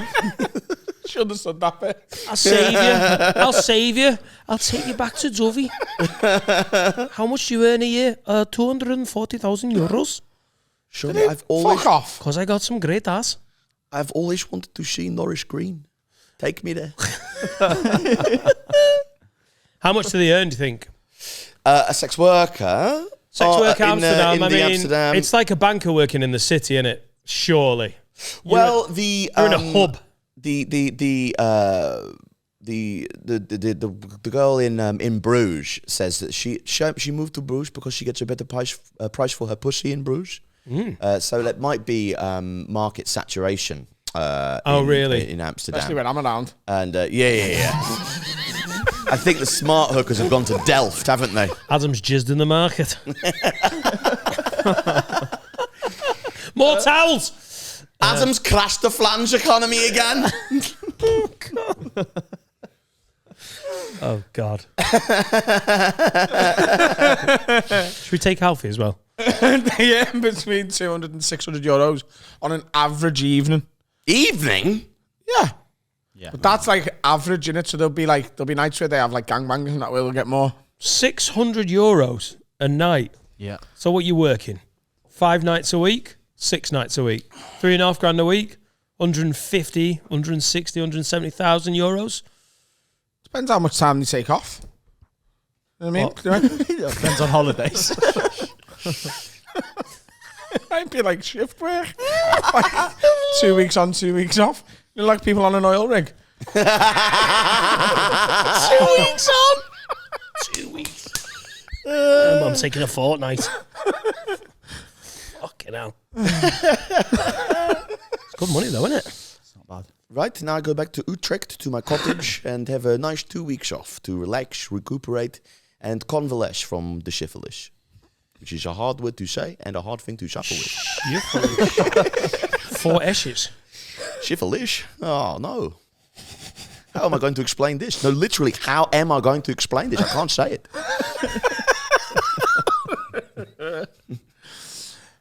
Such a vintage STD. You ever had an STD? Yeah. Have you? Yeah. What did you have? Full blown. That's what survivors call it. I'm an FB'er. I've had and it was something to do with plasma. So What? plasma. Yeah, they basically went. Was it a you've got- Ghostbusters problem? Yeah, they said I had an I had an inflamed Sony. I had an 40 inflamed cum pipe. Yeah. What? I've told you this before. I know, but I think I've blocked it out. Did you have acid? Say what the jizz? doctor said, because he didn't say, lads, you got an inflamed cum pipe. Fucking hell. I'm gonna have to stick Gaviscon down your Sorry, your eye. Yeah. Sorry. Call it a ROWE hole. Come on. Oh, piss hole. Sorry. My bad. That's a bad one. That's just from childhood. I'm sorry. Could you bleep that? Everyone knows what I said, but just... Yeah, so... you fiery cum pipe. Great band. Fiery cum pipe are a great band. Have you seen them live? They broke up last year. Oh, did they? Yeah. Burnout. If you have too many orgasms back to back... Shut the... Oh, God. If your dick gets squirted on too much. Backdraft. No, I'm not even messing. I'm not messing. You can come too much. I know. This isn't like me trying to be impressive. Oh, Coming loads is not a skill, is it? Like, it's dehydrating. But like the pipe that carries it for you, it gets like overworked. It's like you've pulled your hamstring. You try and run too much. And I had that because I was just halfway through a shag. Oh, he's pulled up. Oh, that's 4 to 5 weeks. Oh, that's a shame there. He's inflamed his ROWE hole. Yeah, Mr. World Cup. Because you're a fiery cum pipe. Yeah. Is it just a UTI? No, it's a different thing.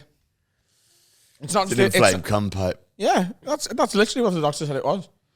He said, well, what she said it was, she went, the pipe that carries your semen is inflamed. And I translated that. Have you ever had an STI? Yeah, no. But I have, yeah. No, but it's because I came too many times. Because so many different women were begging me, like, please, Adam, fuck me, I can't do without. You've never tried crack. Well, I've never tried crack, but I've tried your dick, and it's the same thing. A little bit There's of a problem fucking with people dick. who have dicks that are too big, Gaff. Give me dicks a bit too big. When I get an erection, it actually goes into a different postcode. Yeah. Your cum pipe, which is under the channel. Look, I'm telling you the truth. Hadron Collider by ROWE. I'm telling you the truth. That's not an STI, babe. You just had a sore knob. It wasn't me knob. It was. It was the innards of your knob. Where's your cum pipe? Under your elbow? Like, it felt like I'd pulled me groin, but it wasn't. Oh, right. Yeah. Well, that's not where your cum is it? In your groin? Yeah, it is. Yeah. Adam's got so much cum, it's in his thighs. Yeah. Yeah. Have you ever seen people who do loads of like squats and that's just when Adam's not had a wank? Your cum comes up your balls and through and into your cock, doesn't it? Via your thigh. No, I don't. Oh, right, I know what you mean. Okay, yeah. Nice, lovely. Everything I'm telling you is the truth. I don't lie. I do. I'm not lying now. Okay. I've had a bit of Clemeds.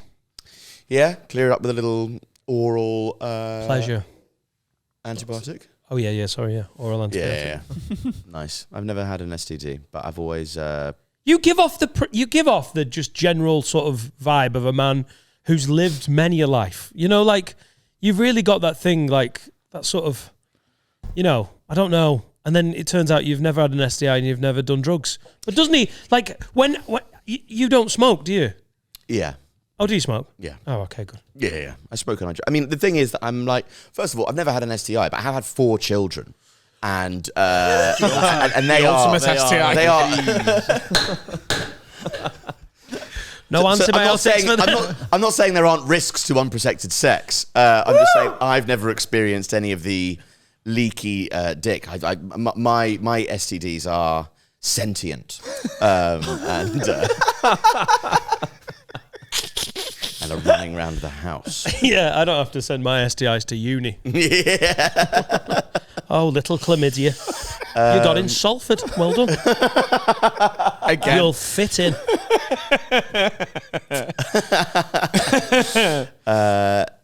Yeah. So I mean, also, who knows? I mean, what are the symptoms of chlamydia? So often it can go undetected for many years. Yeah.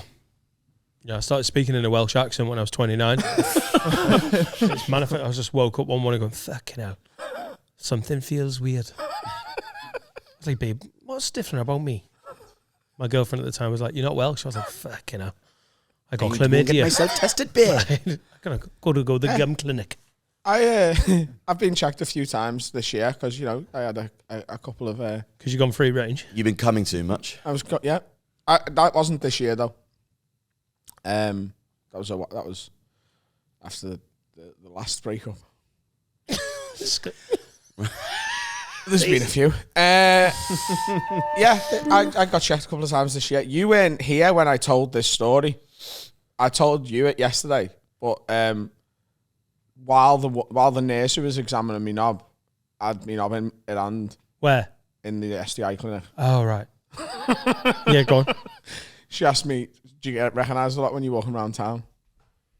And honestly, for 5 minutes, I had 2 belly buttons. My cock just disappeared. Oh, my God. Just like fucking hell, Adam. I'm a £10 Patreon. Honestly, it's like seeing Nessie. I've heard so much about it. Can I take a selfie with your dick? That is an inflamed cum pipe, that. I seen Jamie Hutchinson's dick the other night. You what? What? I seen Jamie Hutchinson's dick. I don't think that's a healthy looking dick. It's wide. He strikes me as a sort of bloke who's got an absolutely massive hood. It's a really wide. He's got a dick like, do you know like an individual portion of beans? Nah, what? One kidney bean. What? You know, no. Do you know like a tin of beans, but like it's a third of the size of a normal one because it's like meant to be one portion. Yeah. His dick's like that. It's like a hockey puck.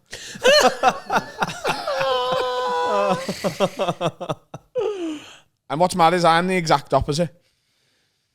What are you like? Like I'm a bit thinner, but like, you know. Oh, like that dildo in the hall. Yeah. Yeah. That I would love a cock like that, but I'd have to fold mine in half. Yeah. One of them. Yeah. Well, that's nice. It's nice to put a tin of beans to the cock sometimes, isn't it?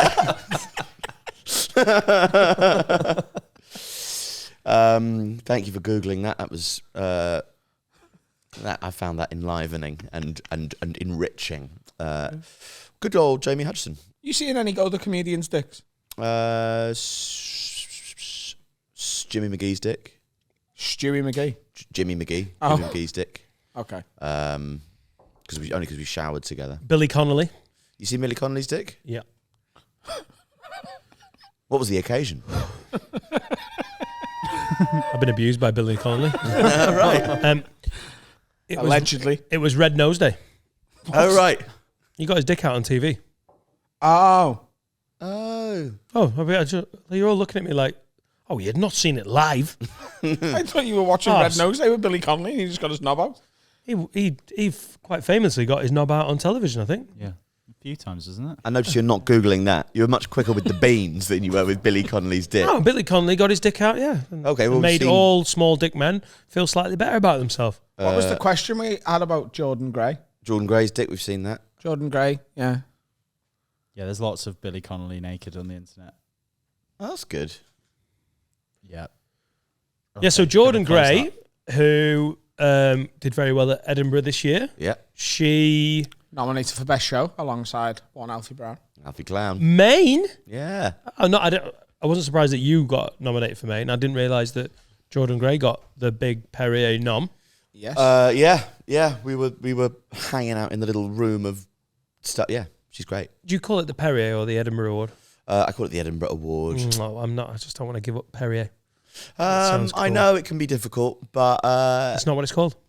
Well, look, now it's got loads of different names, and I feel sorry for the people who won it when it was the If Comedy Award. That was a bit not crap. Good. Foster's fine. Yeah. I don't know what it is now. Dave's Edinburgh Comedy Award. Yeah. Yeah, that sounds just like the joke competition, though, doesn't it? Yeah, which is a equally valid Which and is important a prize. very important thing. Yeah. You know? If you had That's the trophy, you'd inflamed never cum break it. pipe of Edinburgh Awards in my experience. So Jordan Gray did brilliantly at Edinburgh, and then has got some TV. Yeah, and Friday just Night Live. and just last week, Yeah. got her cock out on. I love saying this. Got her cock out on television and played the keyboard. Yes. With her cock. What was mean- the question we have? The question is more about. It's not really about Jordan Gray. Okay. Well, what is it? So someone has asked a question about it. Okay. Well, get it out. Make I don't know. Jordan I Gray haven't and get it out. I haven't watched. Very, very nicely done. I haven't watched the clip. Could you just talk me through what happened? I mean, I probably. She got her cock out and played the keyboard with it. Yeah, I had it. It's like I pretty much had it. yeah. It's What is Friday Night Live? Are we? Friday Night Live is Ben Elton's show from the 80s, which birthed the careers of people like Harry Enfield, Paul Whitehouse, Joe Brand, etc., etc. And it's come back because Ben Elton is hosting it again. Ben Elton is still hosting it, and the brilliant Leo Reich was on it, and Sam Campbell was on it, and Jordan Gray was on it. And Jordan Gray, who does comedy songs, plays the piano, was wearing a kind of purple onesie, and then with grace and elegance removes the entire thing in one, and then is naked, and then plays the piano with her cock, which, may I add, is a nice looking cock, but. And I appreciate that she probably had a lot of practice doing this bit. It wasn't the first time she'd done it. But No, you don't do a new bit playing piano with your cock On the telly. Well, there must have been a first time. Yeah. Like, going down on a Monday to do jokes at the Oaks. I'm just trying out some new stuff. Dong dong dong dong dong. There must have been a first time. So good for her. It was remarkable. And everybody's. Everybody's got an opinion on it, but it just doesn't matter. I haven't got an opinion on it at all. I just think it's dead good. Miles says, love seeing the absolute gammon meltdown after that last got a dick out on Channel 4 last week. If you lot had to get your lad out on television, which show would you choose? And which show would you least like to whip it out on? Least Coach Trip. Most Antiques Roadshow. They're not different enough to be like, I know. I know, but you can't deny my truth. Monica the Glen. just to be brought the pilot episode of the reboot of Monica of the Glen and you whip your dick out. Yeah. Jack and Ori story, least. Something special with Mr. Tumble, most. Yeah. Hello, how are you? Yes. Na na na na na na giggle biz. What? So yeah, good question, Miles. Yeah, it's a good question. It's a really good question. I'd like to. Maybe I could end a show that I don't enjoy by getting my dick out. I don't think it's quite the statement with you doing it though. Oh, I think the statement with Jordan Gray, part of the reason to do it is that she is a trans person and she's like, I'm a woman and I've got a cock, and fuck you, you're just a man with a cock. who can't play keyboard with his cock. Yeah. And I can. And I'm a woman with a cock. It's layered. Arguably more brave if I get my small dick out on TV, though. Because I'm a man with a small cock. My cock, with the anxiety of the idea of getting my cock out on TV, would, when you have, like, when, your nurse says, do you get recognized a lot? And, whatever it is you said, never from this angle. It would, it goes in, it becomes all foreskin. It looks now like just like a tiny little kind of a vole's snout. Yeah, Dan fucking shoot, not giving the opportunity. Sorry? Sounds all right. Dan likes shooting voles. Anyway, it's a long story. Oh, okay. Fill me in, okay. Weirdly, when I get anxious, my dick gets bigger. No, it doesn't. That's why he's never anxious. Honestly, should have seen the size of his dick. Istanbul 2005. At half time. Yeah. Really? Like a kind of, an octopus. Like it's your defense mechanism. Like when You kind of, Popeye has just spinach. come on people and then move away from them at great Like when speed. Popeye has spinach. That's anxiety for me. It's just... Yeah. Yeah. Yeah. Yeah. Yeah. Shall we have a break and then I can start the rest of the questions? Yeah, go on. Yeah. All right. Yes. A lot of dick chat. Inflame cum pipe. Remember that one. How are you, Fatty?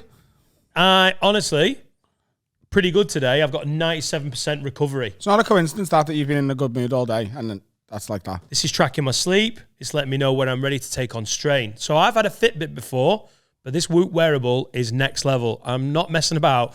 Fitbits, when we use them, are just counted steps, and it's really rudimentary. This is next level. It tells you about sleep recovery, and then when you're recovered, letting you know when you can then take on exercise and get fitter and get healthier. I've been on the ale for the last 3 nights, and it knows. Does it? Yeah, because your recovery is like 8%. Right. You wake up and it goes, did you do something naughty? Yeah.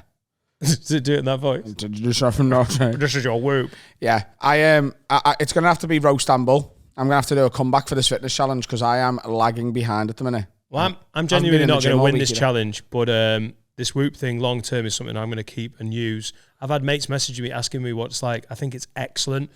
I'm a big fan of the Whoop wearable. Beyond the challenge. Like, if you want to join up with us, you can. Still time. Go to join.whoop.com/haveaword. That's how they know that we sent you. You get a free month of Whoop membership thanks to the Have Away podcast. It'll get you started for £0 and you get a 30-day return window. So it's literally try before you buy. No risk for you. Try it. See how good it is. See how much you like it.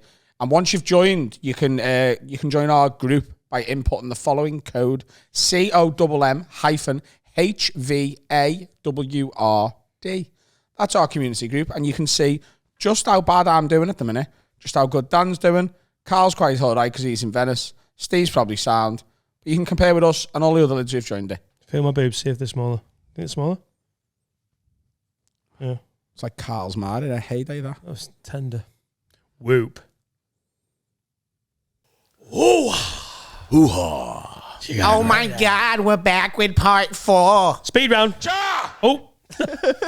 Wrong button. Speed round. Mama like that. Mama like that. Speed round. Keep pressing the wrong buttons. You won't wear headphones, you miss out. Speed round. You gotta go fast. You twat. Actually, if I started wearing headphones now, it'd be wrong. Be weird. I don't know how you do it. That's just so much better with. Dan Bounce says, what's the worst joke you've come up with in your career?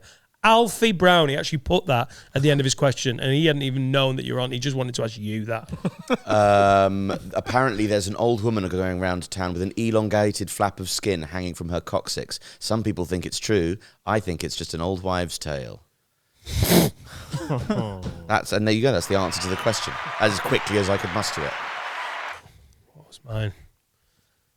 Something about Muslims coming over here stealing our mosques. It was so shit. No, that sounds great. No, it was bad. It was bad. I remember I told it to John Robbins once, and he looked at me like I was a fucking idiot.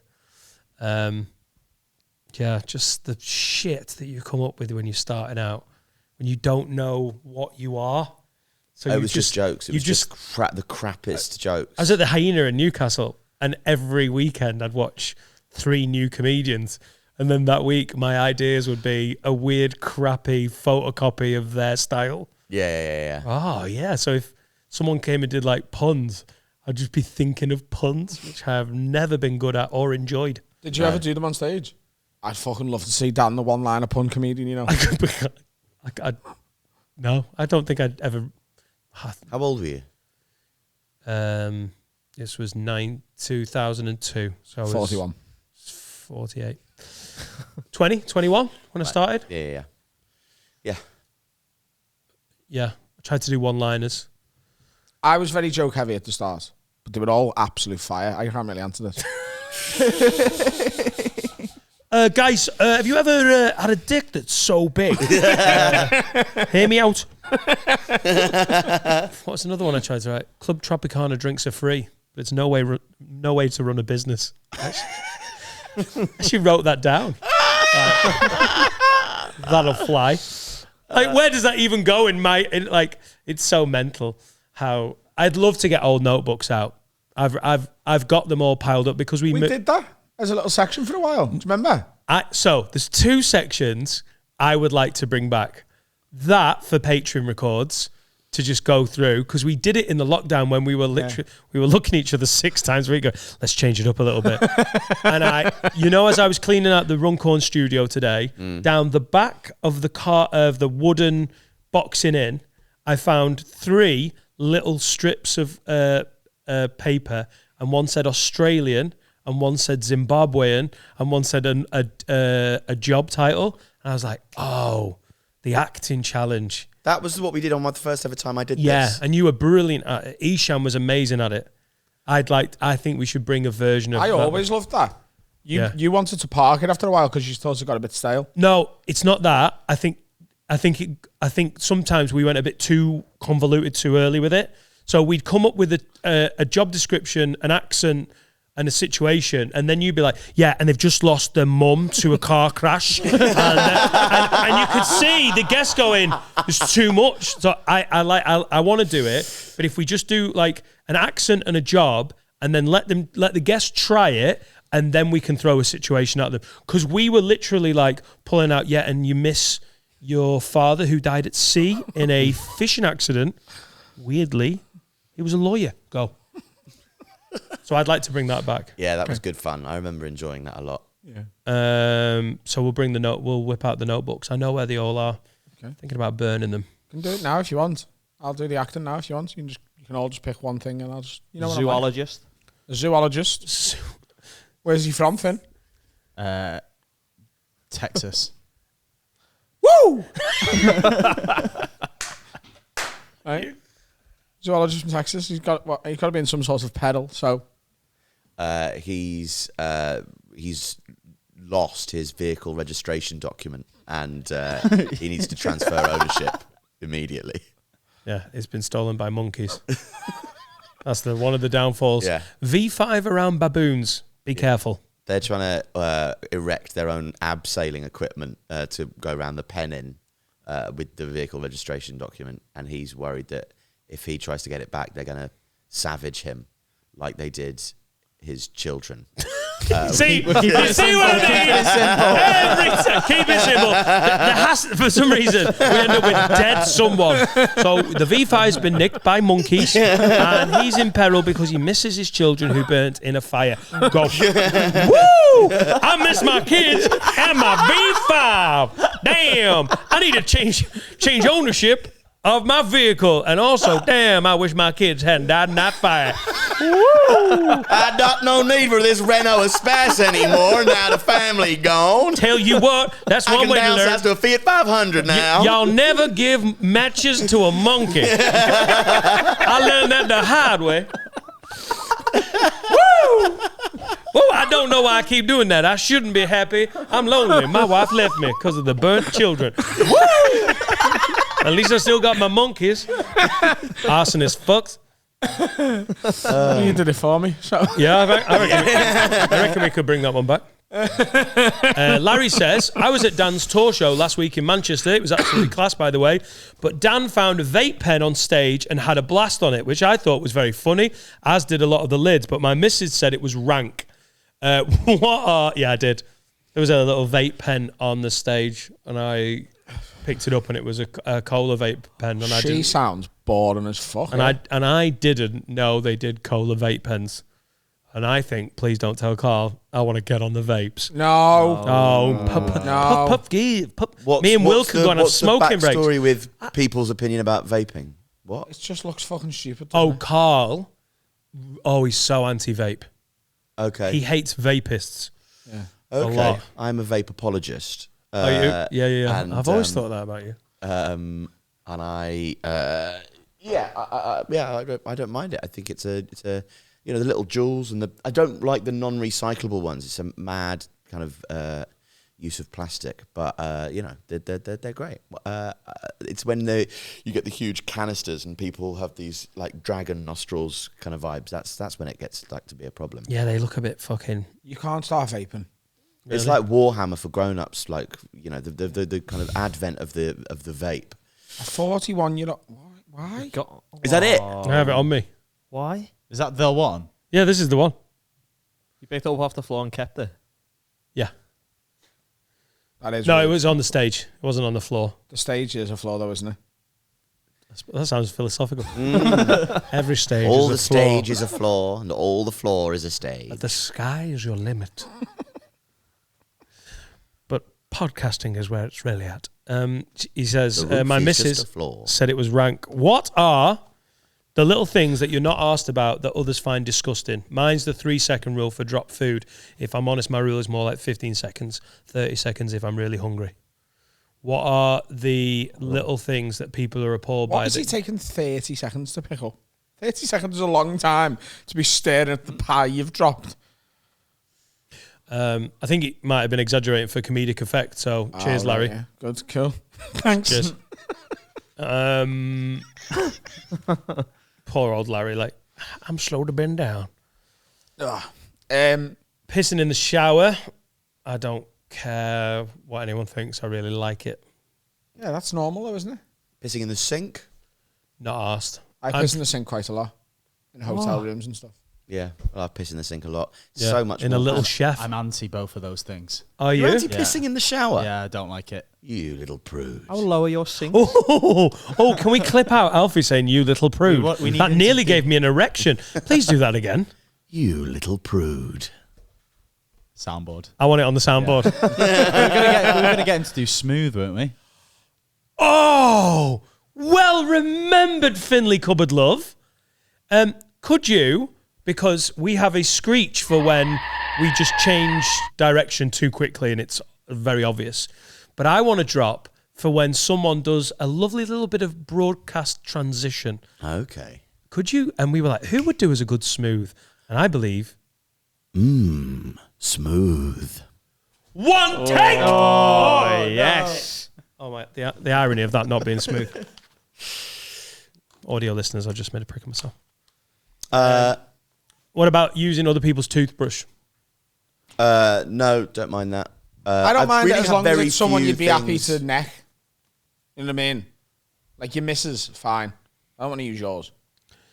Nope. That's fair. Look, if I use Laura's toothbrush, it gets close to... We don't argue, but she can get very angry very Why? quick. Does she not fucking kiss you? Well, It's the same thing, isn't it? It's exactly the same thing. Yeah, but you're not like trying to excavate, people's cavities with your tongue, are yeah, you? you've You've never got no kissed idea me. how Yeah. I fuck. He's a pretty rough kisser. Yeah. Yeah. Knock out a fucking Sandpaper filling. tongue like a cat. Yeah. Getting rid of all the plaque on everybody's teeth. Fucking hell, babe. You're a great kisser. But can I tell you, you've got a cavity on R12. A good side business for you, the naughty dentist. Let me lick those teeth for you, love. I love kissing you, Adam. It's like a scale and polish. That's another cartoon we can add to the series, The Naughty Dentist. Okay, so job, you're a naughty dentist. You're naughty dentist, and all your patients are dead, and you're out of work. The phone's going. The doorbell's going. There's somebody at the Matthew, door. could you go and let whoever that is in? And tell them to shut the fuck up. Cheers, kid. What about same straw? Same straw. If I was like, oh, try that milkshake. No. Again, it's a straw is just a toothbrush you can drink with. You sip from the glass, don't you?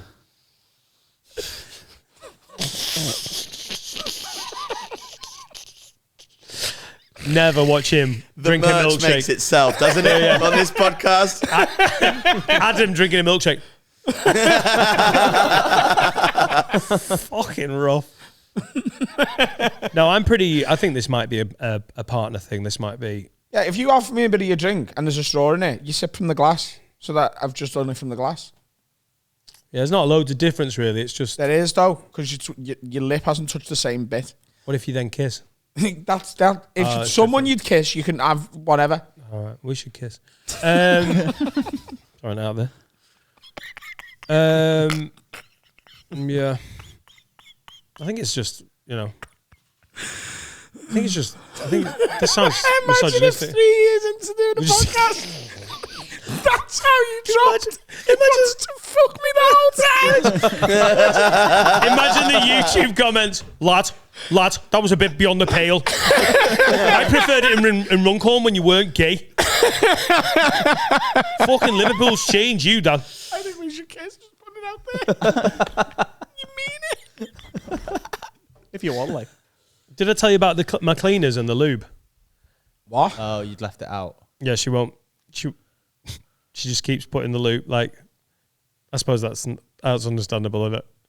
Yeah, it'd be if she used it. That would be the issue. Well, you don't know that she hasn't. Yeah. Sharing lube with the cleaner. Every time you Sharing finish, toothbrush with a partner. Sharing lube with a cleaner. get yourself a Sharpie and on your lube bottle just put a little line wherever the level's up to, and then you'll know. The fucking catcher. You would have to use quite a lot of lube to like make a noticeable dent in it. You'd be think you fucking can be sliding down the banister. Leaving a snail trail everywhere you go. Jack is being. She's done more bad than good, this cleaner. I'll tell you what, she leaves with a smile on her face.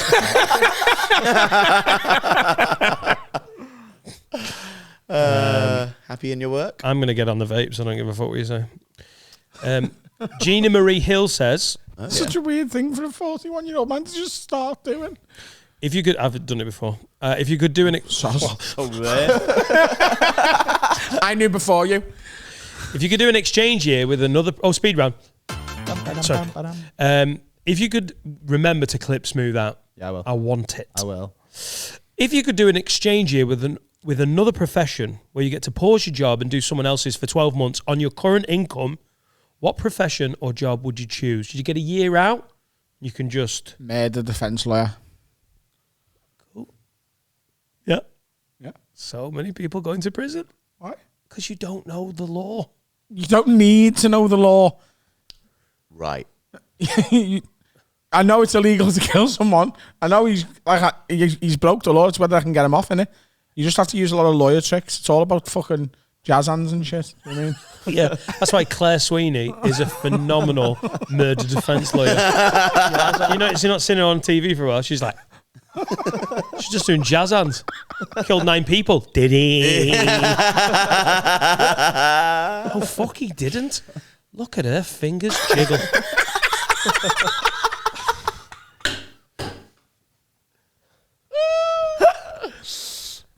I've been dead funny today.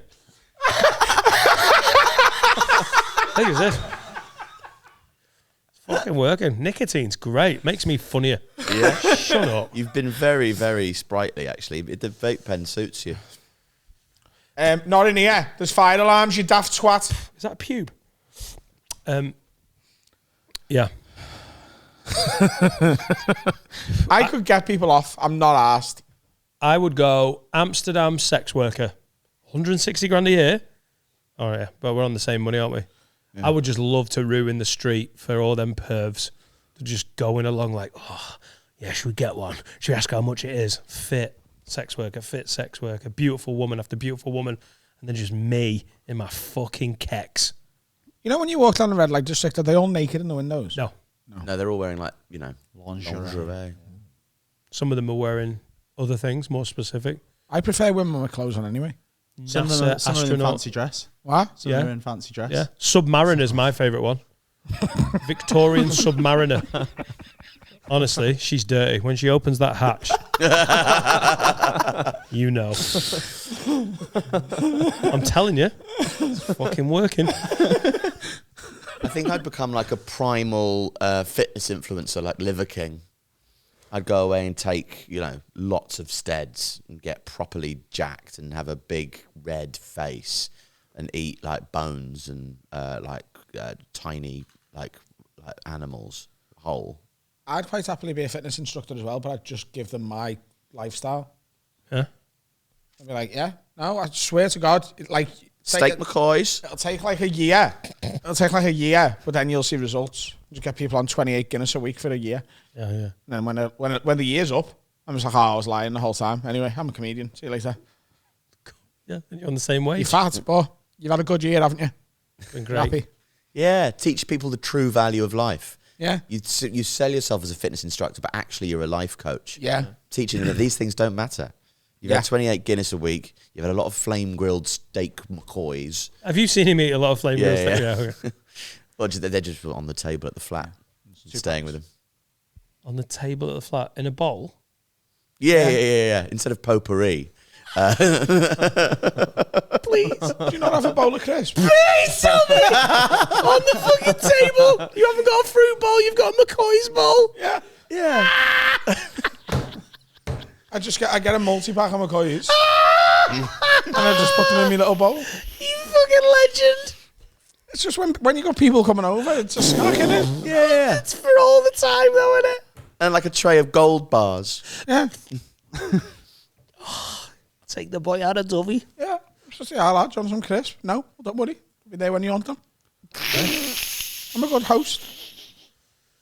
What a fucking dinner party you must just get Jackie the cleaner to come round with a dish of like fridge raiders. Monsieur, where are the Ferrero Rocher? Yeah.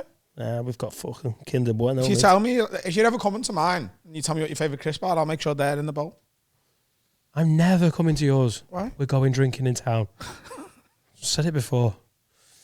Ridiculous. Thank you, everyone. Great speed round. Great speed round. And this transition is very smooth. Hello. Should we do have words? You like doing have words, don't you? Yeah. I do. If you want us to sort your shit out, give some advice on your friends and your life, or you just want to bitch about someone, haveawordpod@gmail.com. Send them in.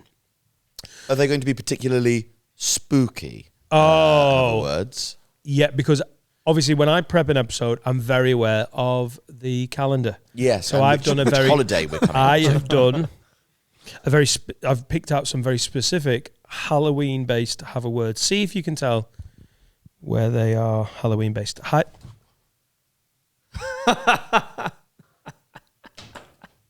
I swear to God. That was good, actually. Where are you, Matthew? I swear to God. He's got a slow-mo of his face. For the audio listeners, you're a cunt. Adam just whipped his dick out. And we all went, whoa! That is an inflamed cum pipe. Have a word. This is from Anonymous. Hi, Lids. I would like to remain anonymous. It's from Dave. But he will know. I would like to have a word with one of your listeners who is a good mate and introduced me to the pod. He's decided to invite his in-laws to a holiday, but his in-laws have been dead for 5 years. No, they're alive.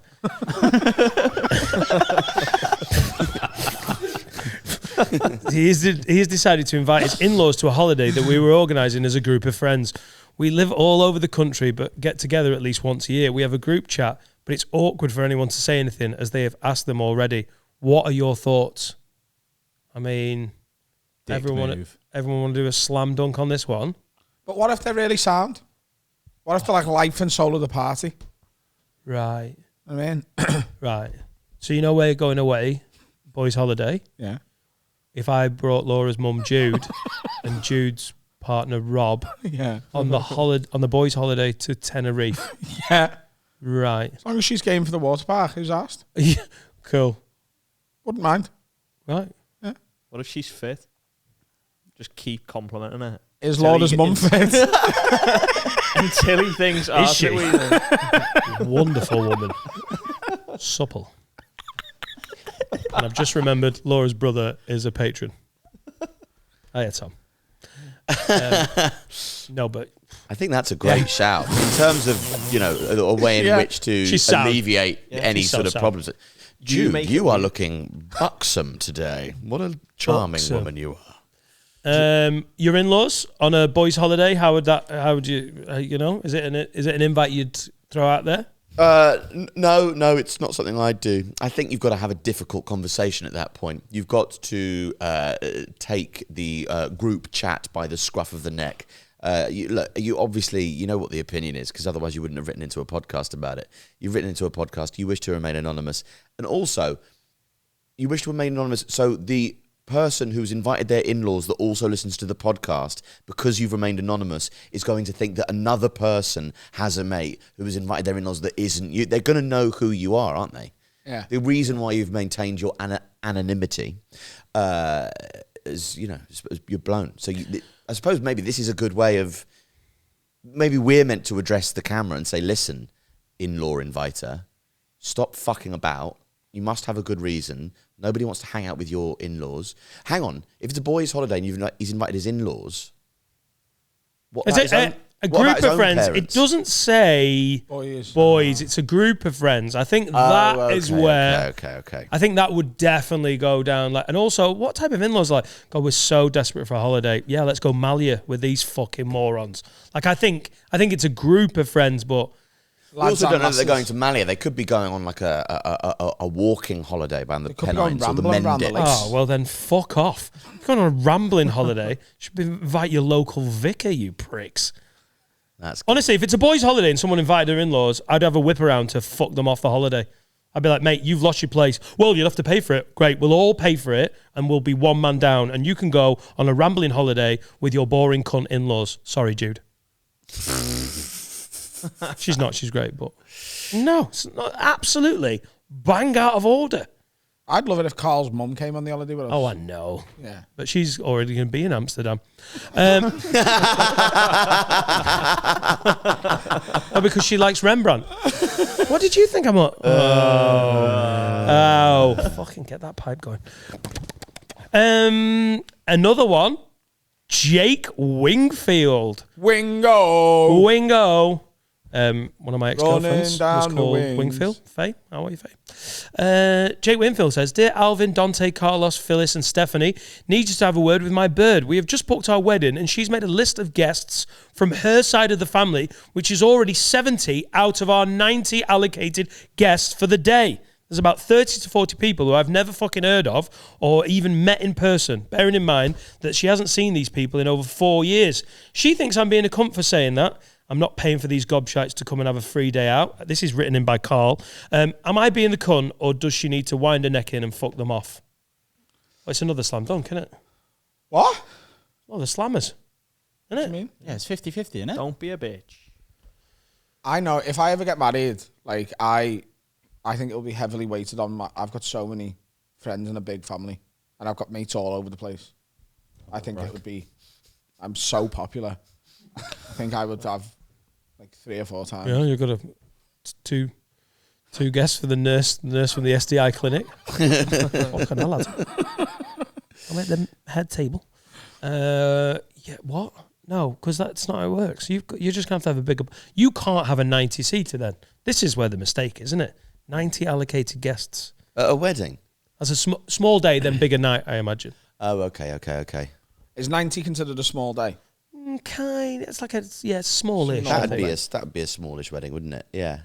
That's not far off what we had. I think we had about 100. Yeah. It was really nice. Yeah. I would want to keep it small as well. I just thought that would have been what was considered small. Ours was great. It was like it was like 2 till 4 was the actual wedding, in West Bridgeford. I'd say that was maybe even 80. It was and it was just VIPs. Who forked out for it? Jude. I'm not even messing with my mother-in-law. God, I fucking love her. Lovely and she's woman. supple. Voluptuous. No, she's buxom. No, she's fucking brilliant. Yeah. She paid for the wedding. My dad, my stepmom stuck in $1,000. Wow. So we didn't spend a penny over our budget. And then we had the party at 4 o'clock onwards at the Nottingham Glee, which was just everyone we've ever liked. It was great. It was just an intimate and then massive party. My cousin's getting married next year, and Dolly? Yes. She has insisted that To Luke? Yeah.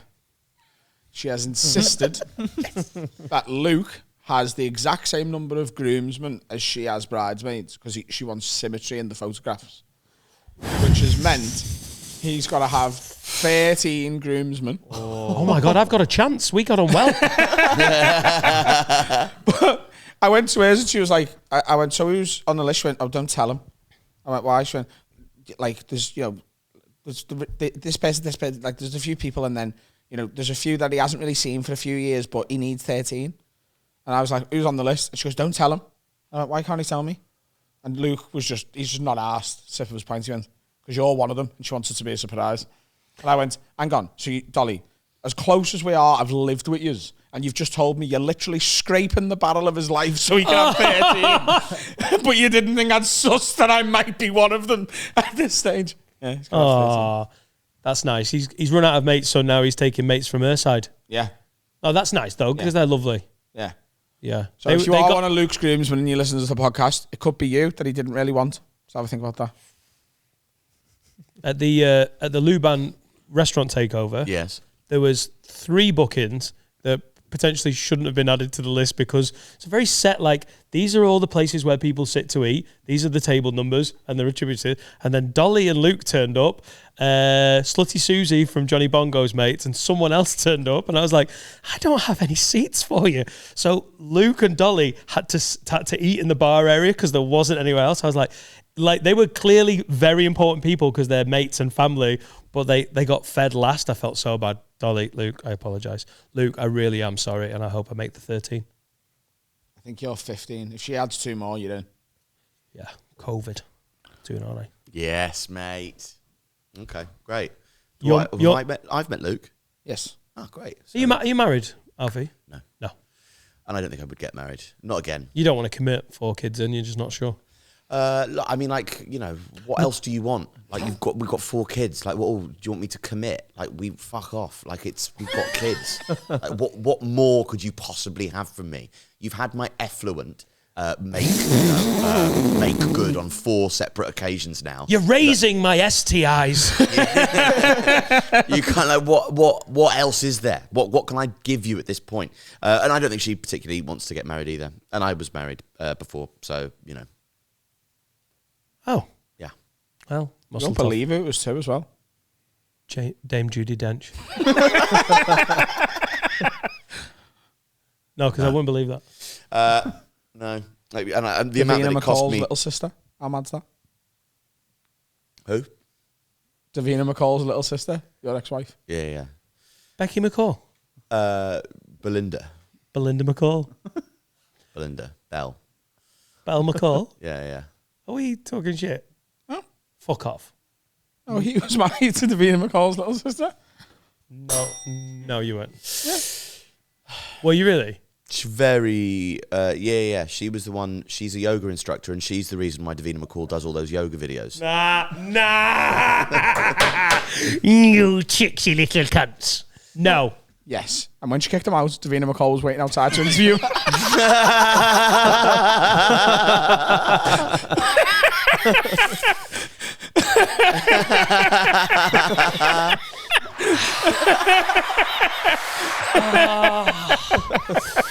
So good. So good. I don't want to do any more podcasts. That was too good. Thank you. Alfie. Yeah. You've got a special on YouTube called Alfie Brown Live in Liverpool. One of 2 of your YouTube specials, actually. I've got 2 of them on the YouTubes. One of them on the Amazon Primes. Yeah. But Live in Liverpool is the most recent one. And by dint of it being the most recent one, probably also the best one. And filmed with you and your assistance and your kindness and your heart and your warmth and your joy.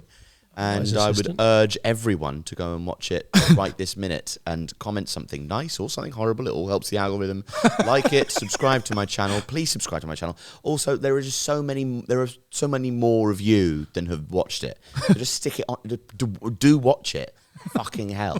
Because loads of you haven't. People came up to me last night at the shows we were doing and went, I really like your stuff. I've got your special lined up to watch. Well, what have you been doing? Fucking watch it. Stop fucking about all your life and watch my silly special. It's very important. So yeah, and I've got an F1 podcast. You have Dirty Air? Dirty Air. So you could, if you're a fan of Formula One, I'm not, but if you are, you could listen to the podcast.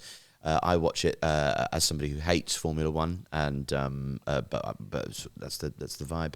I watch it like somebody watches the Kardashians. Wonderful. There are some tickets left for the arena in the gods, but I don't want you to buy them. You've had long enough, and you don't deserve to be there. So true. Music. Yes, we have a song this week from The Rembrandts. It's the Rembrandts with their B-side. I will paint your soul. Players one we know. I will paint your soul. Cunty fucking soul. We've got a bit of drum and bass this week. Yes! Yes. Bit of D&B. Yeah, and it says, with Adam's love for D&B and similar Step to a situations of rhythm made out of breakups. brown paper. Sound So that we this bring is, with a different flavour. A listener called, his stage name is Soul31. Of course it is. This is a song called Happy. He's done with a guy called Macious, Macious. Happy. Cool. If you watch it on YouTube, you don't get to listen to the music because we just trust us. We can't. But on the audio, you get it. And that's it. Dan is on tour, but he's basically got no tickets left, so don't bother. I do have tickets left. The rearranged hot water dates have been, because we were meant to be in the new venue, they've been rearranged. So there's 2 shows on the 17th of November. There's now 2 shows on the 20th of November. They're all sold out. However, there was an overflow show, which is now the last night of the tour. On Tuesday, the 22nd of November, there's 100 tickets been sold. That leaves about 125 tickets. If you haven't bought tickets and you're in Liverpool, that is the chance to see the show. After that, it'll be on fucking YouTube and it'll be not as good because it won't be live. Ta. Get on me. DanNightingale.com. We're done. Happy Halloween. Oh, So spooky. Yeah, it goes out on Monday, doesn't it? I was that way there, yeah.